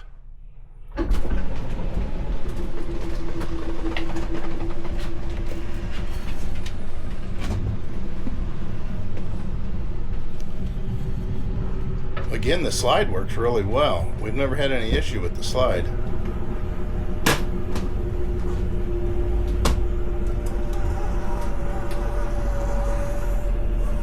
And there. So this is the mess that I worked on yesterday. I'm gonna try to move this panel to get more light. I had to put all this stuff back in the slide so I could put the slide in. So I'm blocking a lot of potential light here. There we go. That's a little better. So yeah, I had to put in just some reinforcement right there. And I cleaned up all that because that's where the screws come from outside through that screw trim track. The floor, the other ones though, the floor is solid there. The other screws, they're into the floor all the way across. That's not a problem. It was just this corner, and it all, just remember, where the water goes, it grows, and it's all because of a little tiny leak that's right there. Just that little tiny leak has been going on and running down and finding, you know, a home behind that paneling. So all I got to do is basically put a little insulation in here and put the paneling back up, and then put the couch back, and that's pretty much it. I'm done with this part. But yeah, Heidi's going. Everybody say goodbye to Heidi. Bye. Yeah, she's got like I said, to go do her oil change, and then she'll be back a little later for all the fun and activities. Okay. Oh, you backed into the yard? Oh, I had to back into the yard twice. It looked bad. Oh, that's nothing compared to what it was. That is, look, I don't know if you can tell, but I stomped on either side of those with my heels while I was still wet. I mean, a lot. I looked like some kind of farmer planting his field manually. Okay, be careful. Love you too. So, again, that corner's been checked. Everything's fine. The leak here is what I need to repair on the roof here on the slide. I was going to get at that. Again, we're putting an awning topper on there too to address it even further. But I need, it's just the tape has come up. The seam tape that seals the framing with, anyways. It's just so minor. But this is the kind of stuff, if you let it go, if the maintenance isn't done, if it's not checked, if your roof's not checked. So if you learn anything from this, learn these two things. One, this is something that could happen to anybody and could be happening right now to your RV or one you're getting ready to buy. Number two, this is the reason that you have to get up and check your roofs and all your seals to make sure that they're not bad. Because luckily, this being a 2019, you know, the most this could have been going on for is, let's say, 2 years after it's out on the road. So 2020. So this is 6 years worth of water damage. That's on the high side of things. It depends on how it's stored and climate and all that, but just be aware that stuff can happen. I mean, it does happen, obviously. I just wish I was able to move forward with the project a little bit easier without going back. And I don't mind doing the maintenance, the roof maintenance that's needed. What I don't like, though, is having to repair stuff that's been damaged because the maintenance wasn't done, then do the maintenance to make sure it doesn't happen anymore. I would have never been, I would have been so much more upset if I thought this was a blatant issue. And I would have been so much more upset if the RV wasn't as desirable as it is for us. I mean, it's a nice RV. We like the layout. We like the whole thing. I mean, to know that this is going to work good for us, it's worth doing this. That's for sure. So there it is, all completed. I could do more with the trim at the bottom here in the corner. You remember, this is all hidden though behind the sofa. I might still do something at some point, and basically all I need to do is put a baseboard, a short baseboard that just kind of goes along there. That would make that look a lot nicer, but that's okay. We're good with what we've got going on there. It's all taken care of. The wall's solid. Nothing's going anywhere. That's the most important part. Okay, a little bit further along here. I went ahead and added legs, like I said. And now it's very, very supportive. It's pretty solid. Boy, got a lot of dust in here. Parched. So all I got to do now is put the coach or the couch back on. I kind of am disappointed in one aspect of this build, and that is there's just a fascia board that goes in front of the couch. You know, this RV doesn't lack for storage, but wouldn't that have been nice if they added some drawers there? You know, why wouldn't they? I guess because everything would have gotten wet in there because of the leak. I'm kidding. But yeah, I wonder why somebody didn't put drawers in the front of this. That would be some really good storage. That'd be nice. Instead, you know, you can access the storage, but you got to lift the couch. I don't know. That's just my thinking. That's all. I wanted to show you that whenever you're doing wiring, which I didn't twist this very well, but whenever you're doing wiring, just twist these two wires together and then just grab a connector of some kind that don't have any exposed metal and just put them both in to one side, you know, a little bit bigger than what it should be, and then crimp it down. And in this case, I heat it up because it's got a heat, you know, shrink built into it. But a lot of people don't do that. I noticed that on some work that I seen on YouTube. They did a connector on this end, and then they did a connector on the other end. And then they put the two connectors together. Or they made a butt connector like this, and they put one on one side, one on the other, crimped, and then, you know, that was done. You know, this is instead of doing a twist. But that's what they do from the factory. I don't know if you noticed that, but the factory connectors are just, you know, they're dead ends. But this could just easily be something that's wide open on both sides, and then you just don't use the other side, you know, and make sure it's not exposed metal to where it can touch anything. All right, all finished. We got the thingy in there, and you can see that, like I said before, the couch blocks a lot of that's going on. Even with the bed, it just exposes a little tiny bit of the corner there. So it's not too bad. Of course, the wall's normal. Same back here. The wall's normal. You know, put blankets and pillows, and you can lean on it if you want to do that. I think Heidi said she wants to get some sort of rolled up, I don't know, armrest, basically. I guess that's what she's saying. This thing needs swept out, though, pretty bad. I tried to sweep underneath as much as I could. And you can see what I was talking about, the storage. I mean, you can access the storage this way, right? Which is good, but I just wish it was done differently. Okay, so it seems like no matter what I'm geared to do, the tools always seem to be in here, meaning project after project. Now, I know one more project that I have to do in here for sure. Two. Darn it, man. One is I need to, I'll say it here in a second. Hold on with me.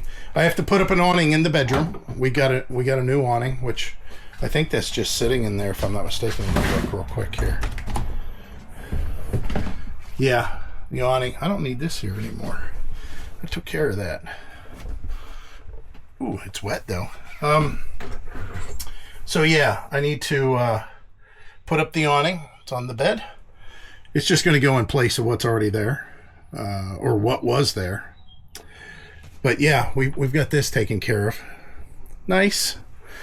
And then the other project, which you guys have never seen, I'm gonna try to hang this this towel up. This towel should be dry by now, which wasn't very wet, but nonetheless, you know what? Let's put it in the linen. I was watching YouTube videos there. I just said, put it in the linen. What's that remind you guys? Remember VH1? They used to have that. We are the 80s.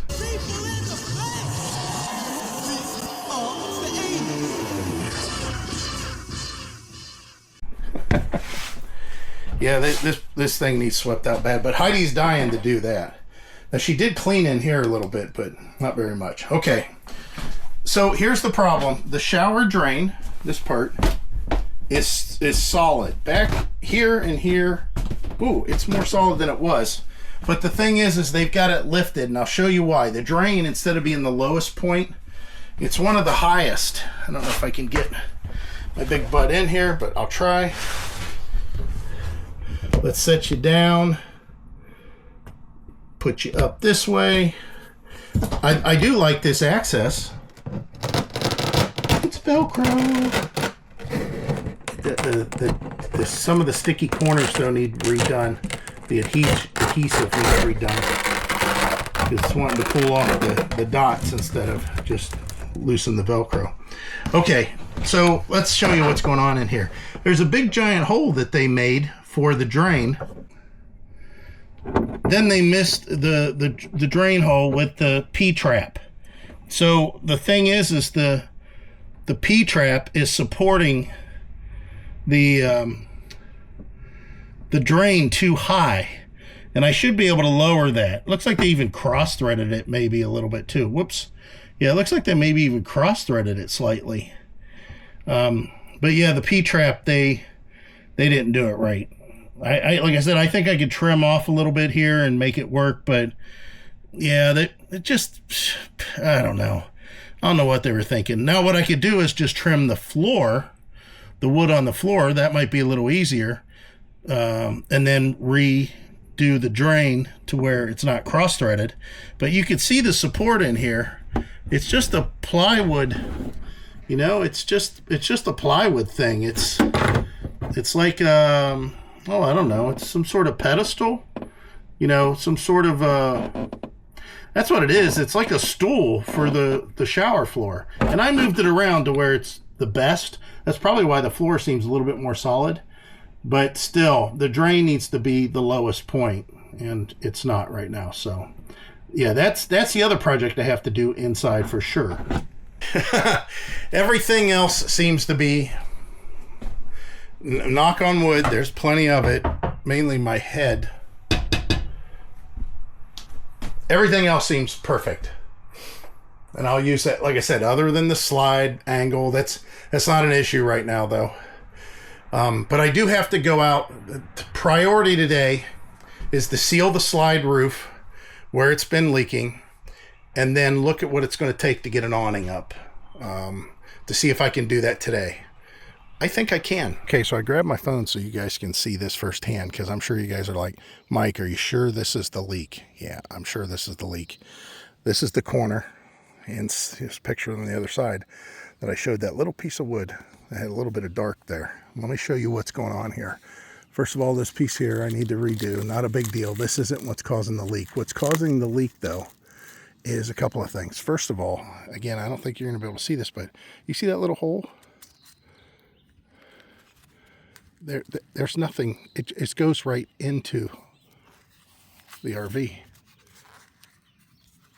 Right there. That, I mean, it's still damp. I could still feel it. All right, that's not the only, though. You see this tape, how it's peeled up here? You think, oh, it's still got a bond, right? It should be okay. It's bonded. Yeah, it is, except right here. Look at this. This is all, look at this.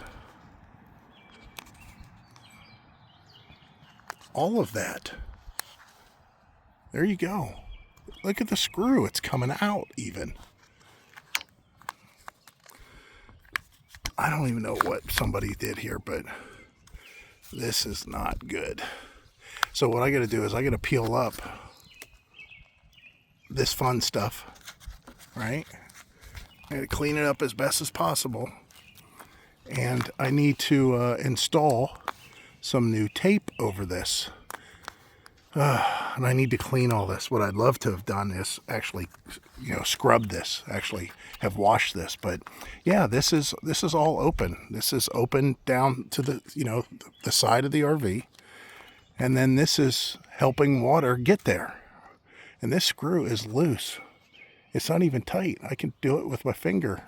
I know you maybe can't see that, but yeah, this is incredible. So I got to get gloves on for this mess. And then clean the crap out of it. And I have some really good thick tape that'll take care of this. Now, if I thought I could go up the wall a little bit with the tape, I would. But I don't know if I can. But yeah, this is definitely where the leak was going on as far as the slide is concerned that caused all that damage. But again, the leak for what we were seeing in the bedroom down, here, is because of this fat rail. You see this big fat rail? It's like a little racetrack in there. It's flat. It's perfectly flat. So the water was getting in these screw holes that are now siliconed with pop rivets in them. Maybe even down there possibly. And running down and finding a spot that it could just fall off and go down. That wasn't good. I mean, that's what's happening there. So here's the other thing. I checked up here. I can't get water to go in between here and this track. I tried. I did everything I could. It will not. There's not enough gap. I do have to put sealant back on there like there is down there because I removed it. But that's not where the water was coming in. Me and Heidi, I sat here and just run water, lots of water, squirted right down in here as much as I could directly on a ladder, and I was getting soaked. And it wasn't going in. As soon as I started spraying it over here and letting it run down and get to these screws, that was it. That was pretty much it. It started running inside the RV again. So that's why I'm so sure about this. We're definitely in the right neighborhood for sure. Okay, you want to talk about some really dumb designing. Look at this here. Who in the world would have designed a hole like that wasn't filled with silicone? That's just nuts. So yeah, just that little bit of tape, and you can see what I had to do. Here's the problem with removing this stuff. I removed it from where it was already loose. I mean, it pulled right up real easy. And the way that I did that was pull it back just enough to take a razor and trim it. That's why it's all jaggedy. Then I cleaned this area here with as much of the residue off of it that I could. Now I'm going to go back and of course clean all this stuff. Now I've replaced a couple of these screws because they were going into nothing. This is the corner that was kind of a problem. The good news is the tape that I have is real wide. It'll cover this easily and up and maybe up a little bit on this wall. I'm not sure if I want to do that yet, but we'll see. But I got to get all this cleaned up. That's going to be the toughest part. And then here I need to probably goop up some corners before I put any tape on, and then I'll put some protective tape. I know I got you guys upside down. Protective tape up here to cover this. Because again, this is the way that I hate that work is done. It's all about what it looks like out here, which right now isn't that good. It needs cleaned up. And the trim behind this is a nightmare. So much so that on the other end, a mouse had built a nest in the crack that's behind here. I just don't get it. I mean, there was little corn kernels and everything there. But yeah, I don't know. I just have a different feeling about it. I hate when stuff doesn't get sealed off quite right, and I don't like when stuff don't line up quite right. You'd think that'd have been engineered in there somehow. And the case in point is the Apache pop-ups that we had. That Apache pop-up used the smallest of seals, and because of the way it was designed and it was overlapped, it worked. It just worked because the overlap would make it to where the water couldn't run in. It would run over, and then it couldn't run back up and in. It's kind of like drip rails on houses and stuff like that. If it's done right, it won't go in. It has to go out. Whereas this is like the exact opposite of that. I mean, why this lap? Why didn't something come up here and radius this corner? Why didn't they run this track longer and then it radius down? That's all they had to do. Not cut this track as short as they did. It should have came over and radius down. That's all. That would be it. I don't know. I don't understand it. Man, this stuff from Beach Lane is brutal. It's really sticky, and you see what I got on my hands here is cornstarch. I'm gonna have Heidi hand me the camera so you can see what I'm doing, and then I'll give the camera back to her. This is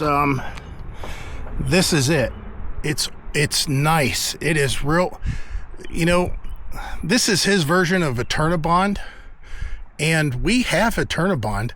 I don't see any difference. This stuff works really, really well, and it's wide, and we still have, how many feet you think? Another 40 feet? No, maybe 35 feet of it. Yeah, this is only about a 15-foot slide, maybe. That. Yeah. So this seal, oh, this did the job. This really did the job. I cleaned it up real good. Now, everywhere you see a wrinkle, and a bump, we'll call them a bumple. That's where the roof has been pulled up off of, the membrane's been pulled up off the plywood. Let's just say that. So that's why I went to this. Anyways, I'll give the camera back to Heidi. And cornstarch, because we don't have any baby powder or talc powder. This thing, the downfall of these things, when you use, you know, this Turnabond style tape, is the boogers that come off of it are sticky. They're really, really sticky. And there's a lot of it exposed on the edge. Well, normally that wouldn't be a problem, except the slide rubber will be covered, you know, it'll be going over it. Well, we don't want the slide to stick to that. So instead of trying to peel up all of that sticky stuff and make it non-sticky, or just letting it go through its course and getting dirty, and once it gets dirty, it's not sticky, I'm going to put something on there that makes it not sticky. And that's, look at this. Do it downwind too. It's a little breezy today. Yeah. Easy breezy cover girl, that's me. But yeah, I'm just putting it on all the sticky stuff, and it'll make it not sticky. Yeah, I didn't want to be out here peeling this stuff off for hours. So I thought, we'll just go ahead and put a little of the baby powder on there. But that didn't work because we don't have any baby powder. But yeah, this stuff, like I said, he sent me some stuff from Beach Lane. We'll have the link in the description. Yeah, and I seen that tape, and I'm like, I hope that I don't have to use that, because that means, you know, I've got a lot of leaking going on. Well, guess what? RV's leak. We had a lot of leaking going on. Yeah, I'm peeling off some of this booger that's a little bit bigger than the rest. Turned out to be a pretty decent day. And Heidi's home. Can you believe it? Well, now I got home, I don't know, 12:30. Yeah. But this neutralizes this stuff. The funny part is I've been out here working pretty much all day. Starting this morning. I don't know, what time was it? Do you remember? I left at, what, 8:30, 9 o'clock? 8:30? Yeah. So it was shortly after that, and we haven't even got to the fun part yet of putting on the awning. I'm not excited about that, I mean, just let everybody know. I had to clean this too. I started cleaning a little bit, but it's not as bad as the other one. It's easy to take off. Of course, that's the crap that I put up there. That didn't look like that. No, when I squeezed it out. Oh, that's right. You said that yesterday. You want me to come around there? On this side? Huh? On this side? The filming? Yeah. Oh, I don't care. Yeah, it's whatever you feel like. You're the camera person, honey. Oh, I'm excited about that. But yeah, this will get us by for the time being until this stuff has the ability to get dirty. What's a cure time for that? Huh? Is there a cure? A cure time for this stuff? No. That's nice. No, it's ready to go right now. So here's the good news. I mean, if we wanted to, we could stop today. There's no way water's getting inside. I'll knock on wood, but all right. My hands would make my head white if I knocked on wood.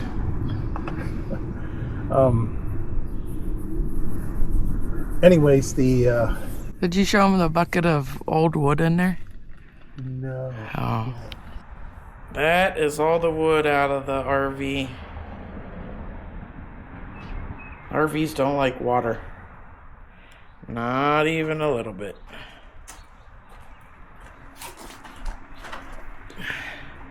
So, I don't know what he did. He said the tape is in here. He's got stuff everywhere. He even, look at my side of the garage. I can't even park in the garage. How shameful is that? But that's the permanent repair tape from Beach Lane. RV roof and leak permanent repair tape. 50 foot by 4 foot. Oh, 50 foot by 4 inches. Seems like it's gonna work out good. So we'll go back out here. Does that seem to be working? Oh yeah. Yeah, I can rub across this now and there's no stickiness at all. So that is good. Das is good. Das is good. I don't know what I'd save cornstarch for, but You don't have to save it. ooh, it's Unless expensive. No, it's not that it's expensive, but you might want to. Is there any left?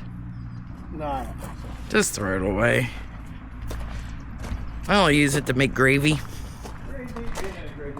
The last time that I had gravy, you remember when that was? What, at the restaurant? Yeah, when I had all that stomach goofy Yeah. issue. All right, so my hands got all white, and now I gotta move the truck back so we have a workstation. And Are you going to set up a camera for that? no, I don't think so, because it's. Did you show them the reel? Yeah. Yeah, this stuff is brutal. Thank God we got it, because We needed it. we really needed We it. would have had to wait a day or so. Yeah. And our Turnabon's kind of expensive, right?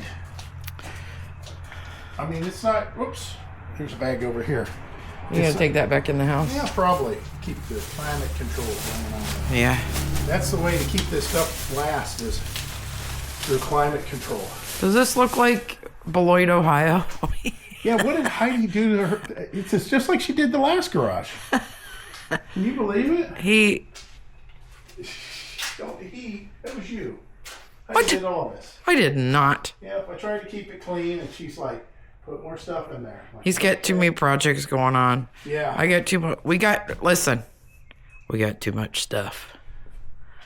I cannot believe. But it's okay. It's no different than we didn't learn anything on the road for 3 years. Just picture this or remind yourselves.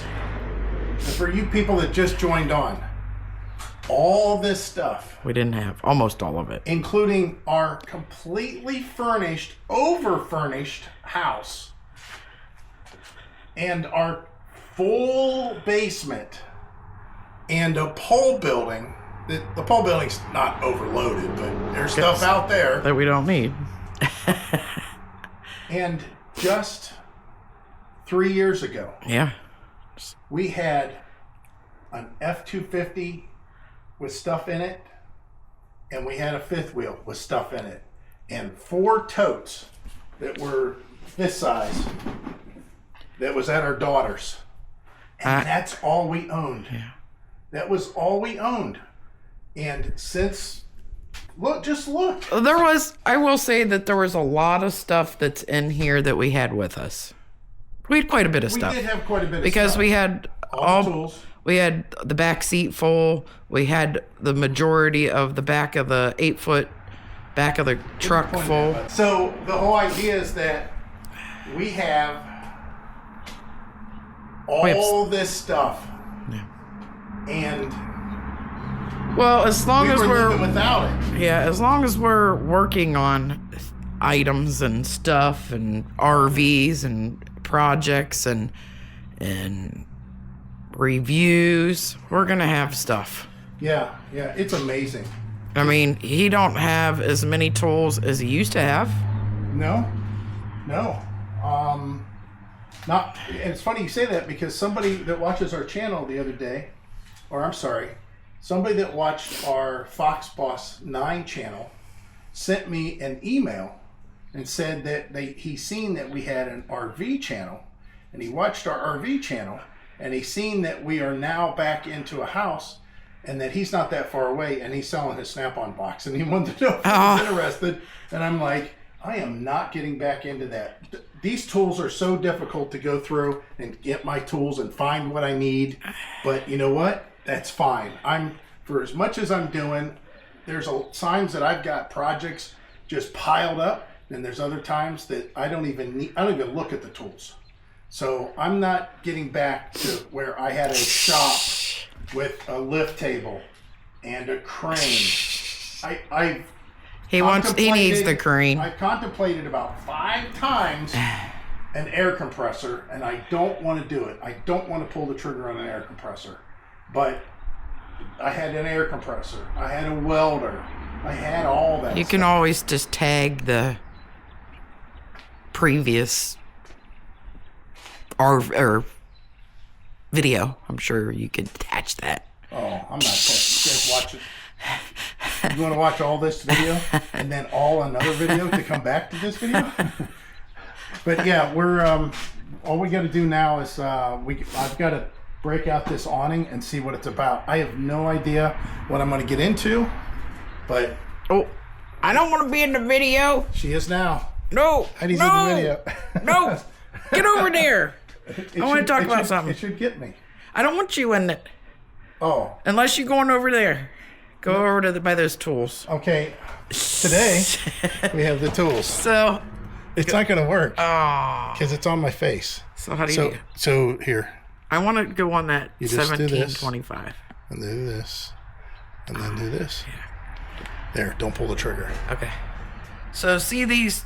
Like this tool here, it was like $17.25. I'm sure I had a speed perk, which made it $7.25. That's how he ended up with that. He ends up with bargain stuff. Yeah. Because I'm a bargain shopper. Which I'm fine with my speed perks. Which I'm fine with that. And then sometimes we get 40% off, so. Yeah, I got other stuff back here too. Oh, yeah. Yeah, this. Oh, yeah, that was on clearance. And, yeah, some of the stuff that I was supposed to be in the saran wrap ball he got because we couldn't find it because we moved. We might be using this shortly. I'm pretty sure this is the right size. For what? Those are what I drilled the boxes for to put the vents in. That's cool. Okay, we got to get to work. We're breaking open this box right. Chop. Okay, what time is it? It's only 2:30 maybe. Okay. Let me see. So I got to get ready and leave at 5. 2:30. Okay. So Heidi will complete this. She said, "You knock out those, and I'll put up the stuff." She goes, "You fill all the holes up that are on the RV to keep it from leaking, and then I'll make new holes." But yeah, we got to get this out and see what it's about. So I'll pick this up later. Heidi will probably be gone by then because I'll be real slow doing this, I'm sure. So if you decide you're going to put an awning on your vehicle, on your RV, awning topper, this is a 13-foot awning, believe it or not. Obviously, it comes in sections. But this is the way it comes, as far as the way it's boxed. I don't know how much it weighs. 40 pounds, about 40 pounds. But yeah, Heidi said she wanted to knock this out.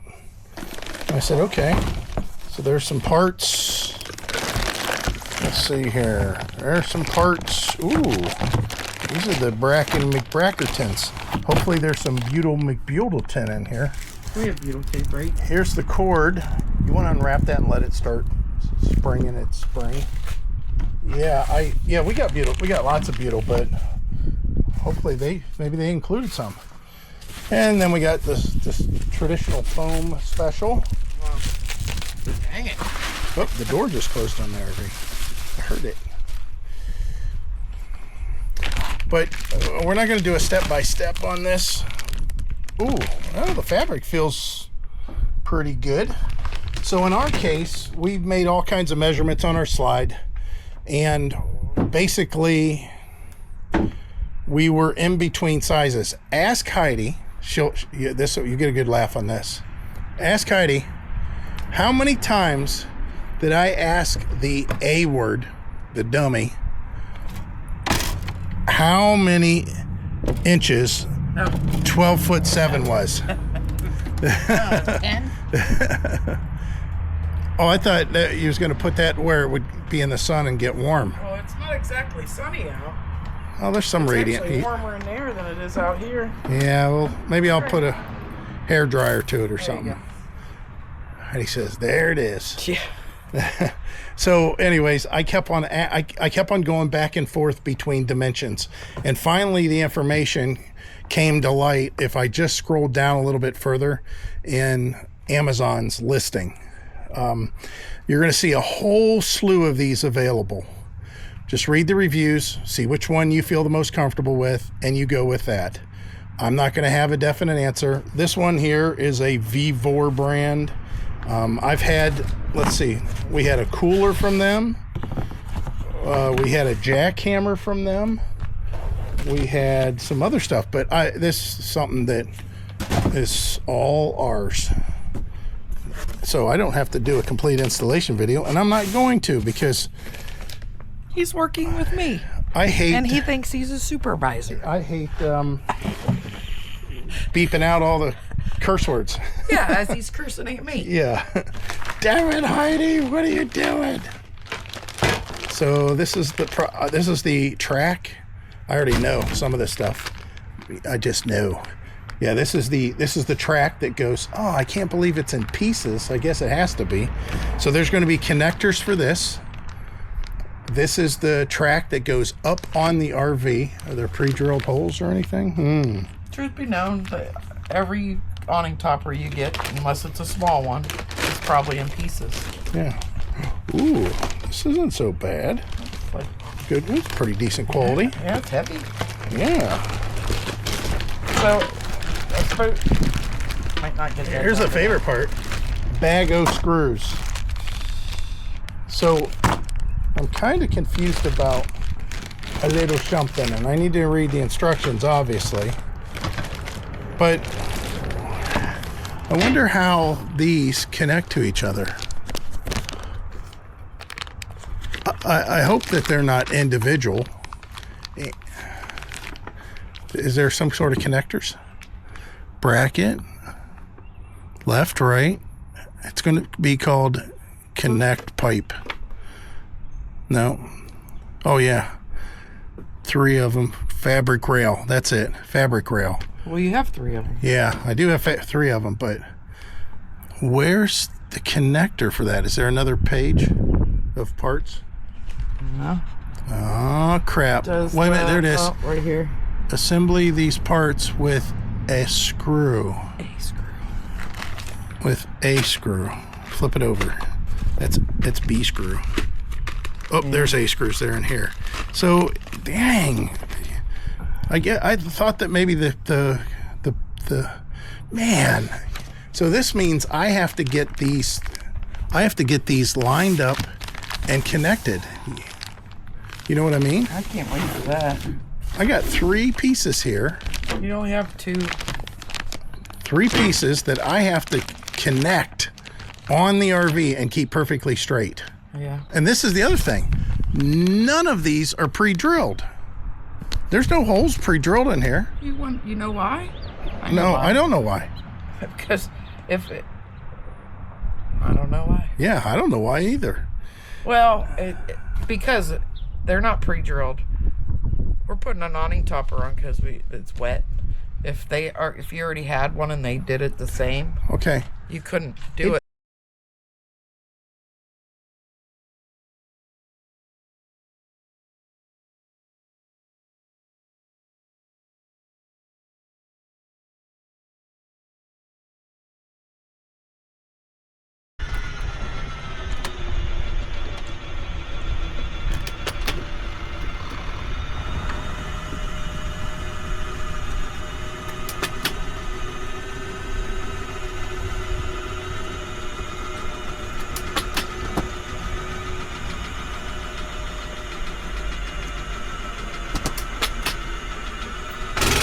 Well, that's pretty much it. I got to put a screw in for the track up there to keep fabric for moving around. I do need to shift the fabric overall.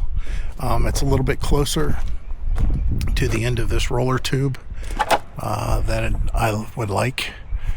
So I need to secure a screw up in the track with some tension on the fabric to pull it the other way. Eventually it'll get that way, but yeah, I've pretty much got it conquered, guys. I was concerned with how close it was. It said there should be at least 3/8 of an inch, and it's so dark in there I can't really tell, but it doesn't look like that the fabric is rubbing anywhere on the slide. Yeah, you can see it's cleared the top of this all the way through. It's kind of hard to see that, isn't it? There you go. But there's light all the way down through there, and there's some tension on here. I mean, it's pretty good. Yeah, like I said, this tube, I should have had the fabric pulled this way more towards the front of the RV, because it's right on the edge, but it'll fix itself going in and out a few times. Yeah, very, very happy here. So Heidi had to, she had a dinner date with one of her friends, and I got the awning, believe it or not, I got the awning slid in its track on my own, but once it was in the track, I needed help, so I solicited my son to help to secure it to these arms here, which it is. I gotta cut that off too. That was the thing. Hold on, I gotta cut these things off, obviously, too. But man, I am so glad we nailed it. I don't think I need a screw in here. I don't recall a screw going in there to hold it, but I'll have to read through the instructions. And there's a little bit of powder here, and this was from the cornstarch. But you can see the fabric. Let's back you up a little bit here. You can see the fabric, how, you know, it moves the whole awning. That's funny. Or it moves the whole slide. Look. But yeah, I'm very happy with it. It's nice. It's there. It's secure. Oh, so glad. I had to get my drills up there too. I forgot they were up there. But yeah, man, that's cool. So I'm gonna let this thing roll in. Then I've got to put a screw in. Like I said, the fabric, the cord, I got to drill a hole in there and put a screw to keep the fabric. I'll probably push it that way a little bit and then run a screw in to help take it away from here then whenever it's going in and out. And same on the other end. And that's it. I guess that's it. So what do you guys think? Was this you know, I didn't show you step by step because I knew it was going to take some time. It did take some time, and it made it to where we were not able to get it complete on camera without running hours and hours worth of footage on the camera. I wasn't going to do that. I wasn't going to do that to you guys. But look at the overhang. It's perfect. We got plenty of material that's coming over the edge. It's going to take care of anything going on there, even though I pretty much addressed that today. Yeah, this is nice. Man, that's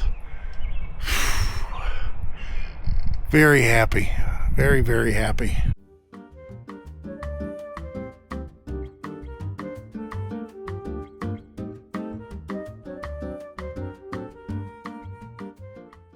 Well, the sun went down on a pretty productive day.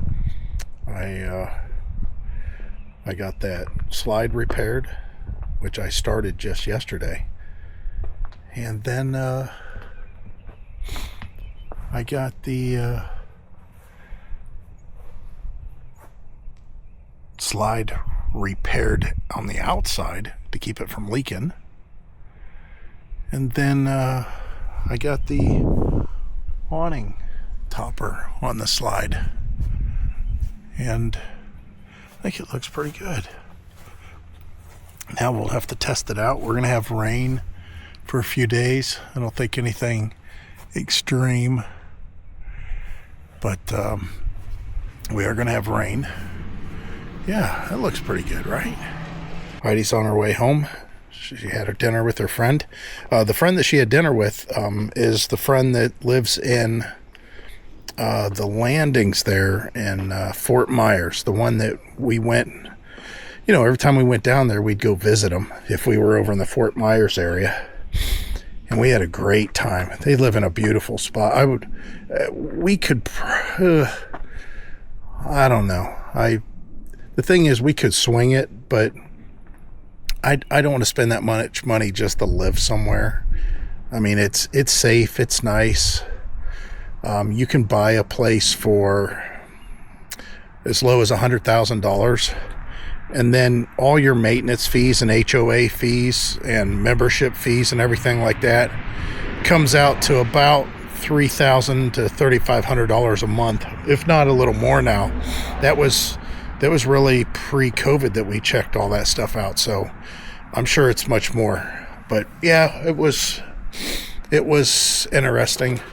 It was nice down there, but I'd rather try to find a really decent RV park and just stay for the winter, and then either leave the rig there, come back up, or drive the rig back up. I mean, honestly, once we actually retire, I would think that I'd probably be feeling, I mean, that's 3 more years for me here. In 3 more years, I may not want to even bend over fast, let alone hook up an RV and tow it, you know, thousands of miles. But yeah, I think that we could bounce back and forth pretty easily, between warm weather in the winter and warm weather in the north in the summer. You know, just trying to keep ourselves happy and healthy, being able to visit everybody we want to. I don't think it'll be in this RV. If we were to pull somewhere and stay for 6 months, we'd probably find ourselves another pretty good sized fifth wheel. And that doesn't mean necessarily that we would go buy a big rig. It could be that we'd buy a fifth wheel and just have it transported to wherever we want and leave it there. And then if we need it moved at some point in time, if we want to go somewhere else, we'd have a transporter move it somewhere else. And the reason is because to have a big rig just to drive, an RV around, man, it's nice if you can just afford to have a big vehicle just sitting around. Even if you use it, to commute and do whatever you need to, there's a lot of expense involved there, and it's not real practical, especially the way gas prices are now. Holy cow. We always complain about our gas prices, but in this part of Ohio, it's usually pretty tame, but it's $5 a gallon. I seen a bunch of places they were $4.80 a gallon, but there was a couple that were $5 a gallon. That's the first time I've seen that in a long time. Anyways, can you imagine driving a truck around like that? That's a hog on gas. I mean, yeah, even this one, just to be a commuter, 18 miles to the gallon. I could baby it, and be a little easier and probably hover around 19 miles to the gallon. I could really, eco drive it and hyper mile it and I did get 27 miles to the gallon, I think it was, or 28 miles to the gallon. Still though, you need to have something that's getting 40 miles to the gallon. But yeah, I'm glad that the trailer's projects are done as far as I can tell.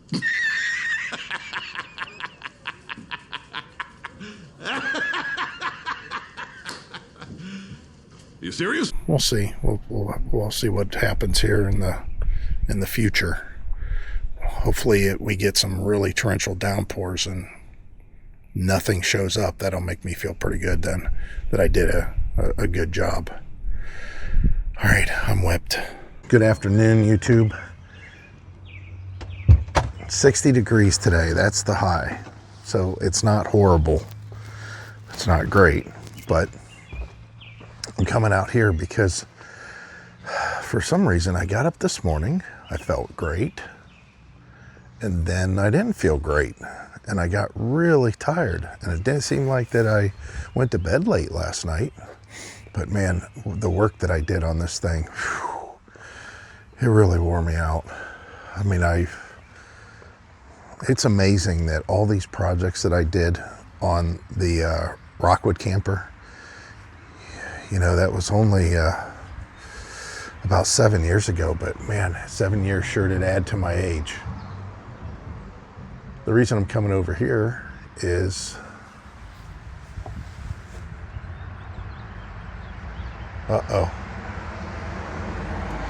that water's brown.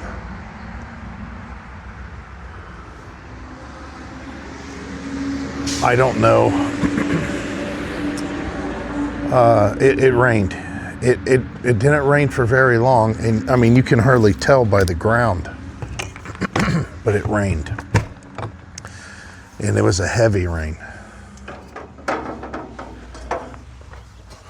This was just a few hours ago. Please tell me that I got that leak.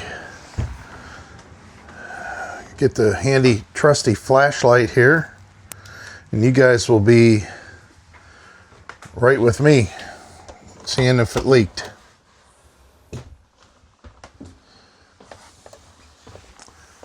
There's water inside the window.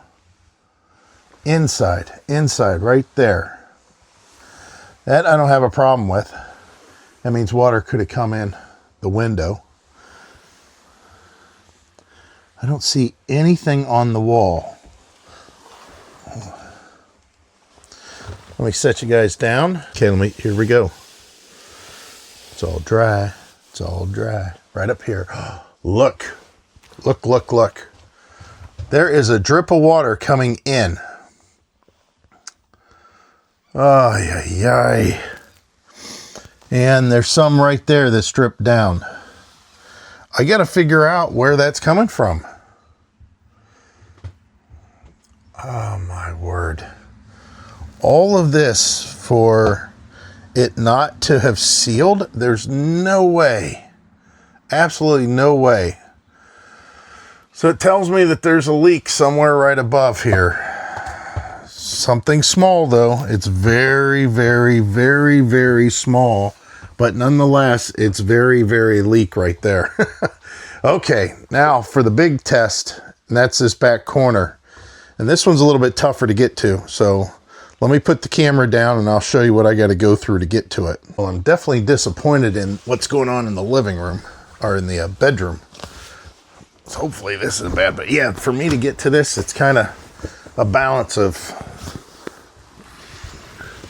the couch. Oh yeah, it's dry. That's dry as a bone. Okay, that's fixed. That's good. That was a much more concerning leak. I don't know what's going on in there though. That's the strangest thing. I mean, how can that window still be leaking unless it's just the window itself? But the thing is the bead of silicone that's on top of the window on the outside is really good. It's, oops, see, look. Man, let's go outside and take a look. Let's see if we can rule out this whole window, just the window thing. God, Heidi's going to be upset. Well, I shouldn't say upset. She's going to be disappointed that we've not accomplished repairing that water leak. I mean, this is kind of crazy, right? I'm telling you that if you run your finger starting here all the way across, there is a nice thick bead of silicone all the way across, all the way. The fact that if I push the wall, water comes in there tells me that the leak is above that. But if you look at the roof, there's nothing. But look, the water's leaking out as well. But this is leaking out from inside. Let me get the ladder. See if I see anything. Again, the only thing I guess is a little bead of lap sealant needs placed on that edge. I mean, I guess I could follow the prescription of, you know, you fix what you know is wrong, and there does need to be a bead of silicone, or here, I'll show you, lap sealant. Matter of fact, I think I already have a tube open. Yeah, I have some right here. Stuck to a screw. But anyways, this thing's stuck there. Yeah, I have this stuff right here, and that's actually what's supposed to be, you know, placed upon that edge. I mean, I could just do that and get it out of the way. The ladder's over there. Man, I really didn't want to get messy with silicone today. I got other stuff I need to do. Yikes. And that would rule out that for sure. But it's acting as if it's coming from somewhere else. I guess the thing is a lot of this stuff that I'm, you know, rambling about, I'm talking through, you know, my thought process. I know some of you guys thought I was going to say talking through my butt. But yeah, some of this whole process is from being a mechanic. You've got to think of logical reasons what's going on. Now, the problem with water is it just flows. It flows whatever direction it wants to flow. If there's a leak and you repair a certain section and you think, oh, that's it, like I did, that doesn't mean that wasn't attributing to the leak also.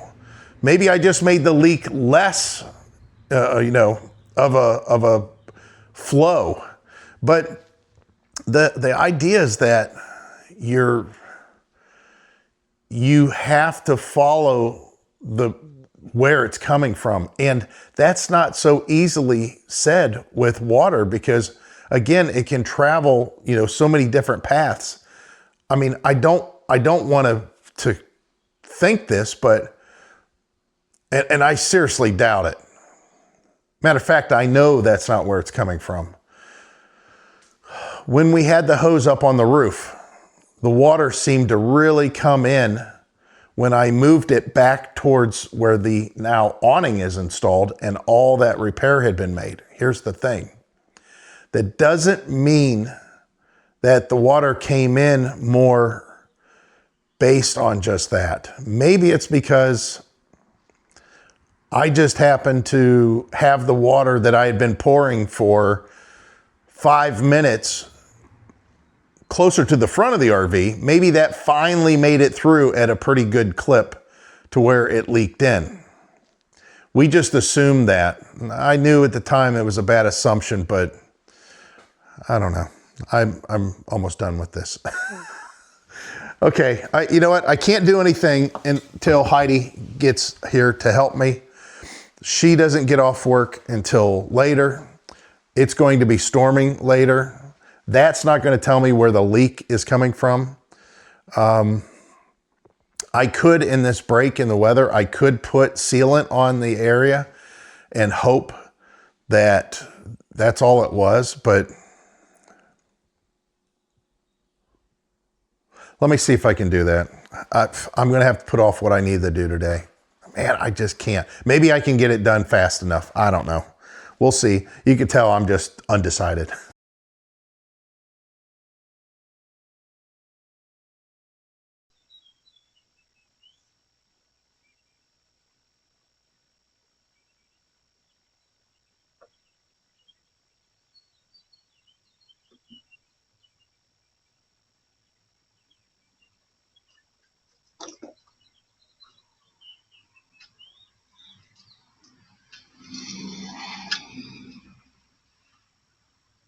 Getting back to that whole rambling that I was talking about as far as the way a mechanic would pinpoint this stuff.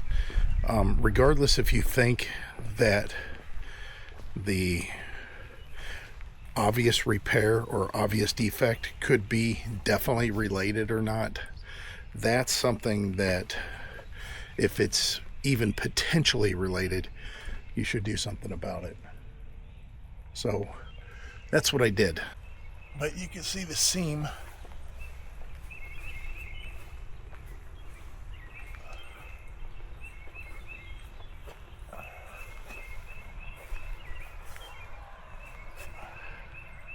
Recaulked everything, peeled off the old, replaced it, and then again it's raining. But the good news is I did this end first, and although they tell you that you shouldn't, get it wet, it's better than nothing. All right, let me go ahead and put this thing in here, and I want to put my slide back out for this rain. That's the other thing I want to do.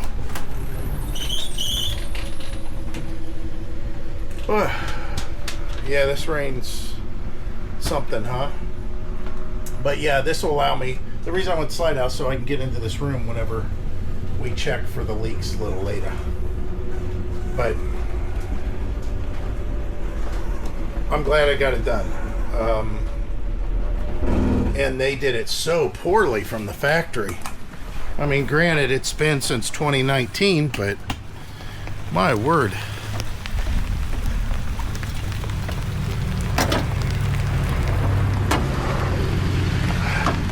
I have to say that's one thing I hate about this step. I never knew how nice that old step was that we had that had the spring, the spring loaded thing, the assist. It would have definitely worked better. Yeah, hopefully that caulking in the back don't get washed away or something weird like that. I doubt it, but you never know. A closed left door.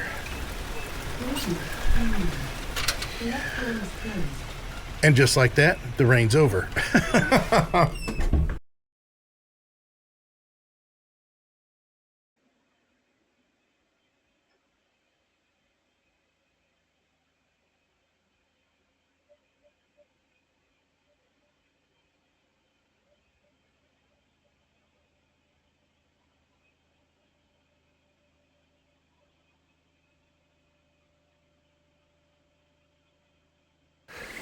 Well, we got another big storm.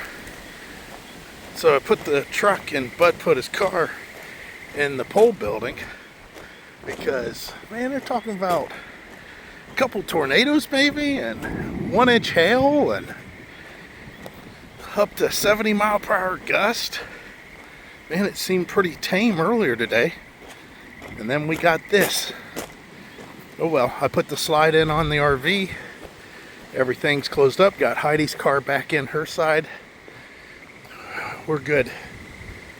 Hopefully we didn't see anything severe. But man, got some crazy stuff going on.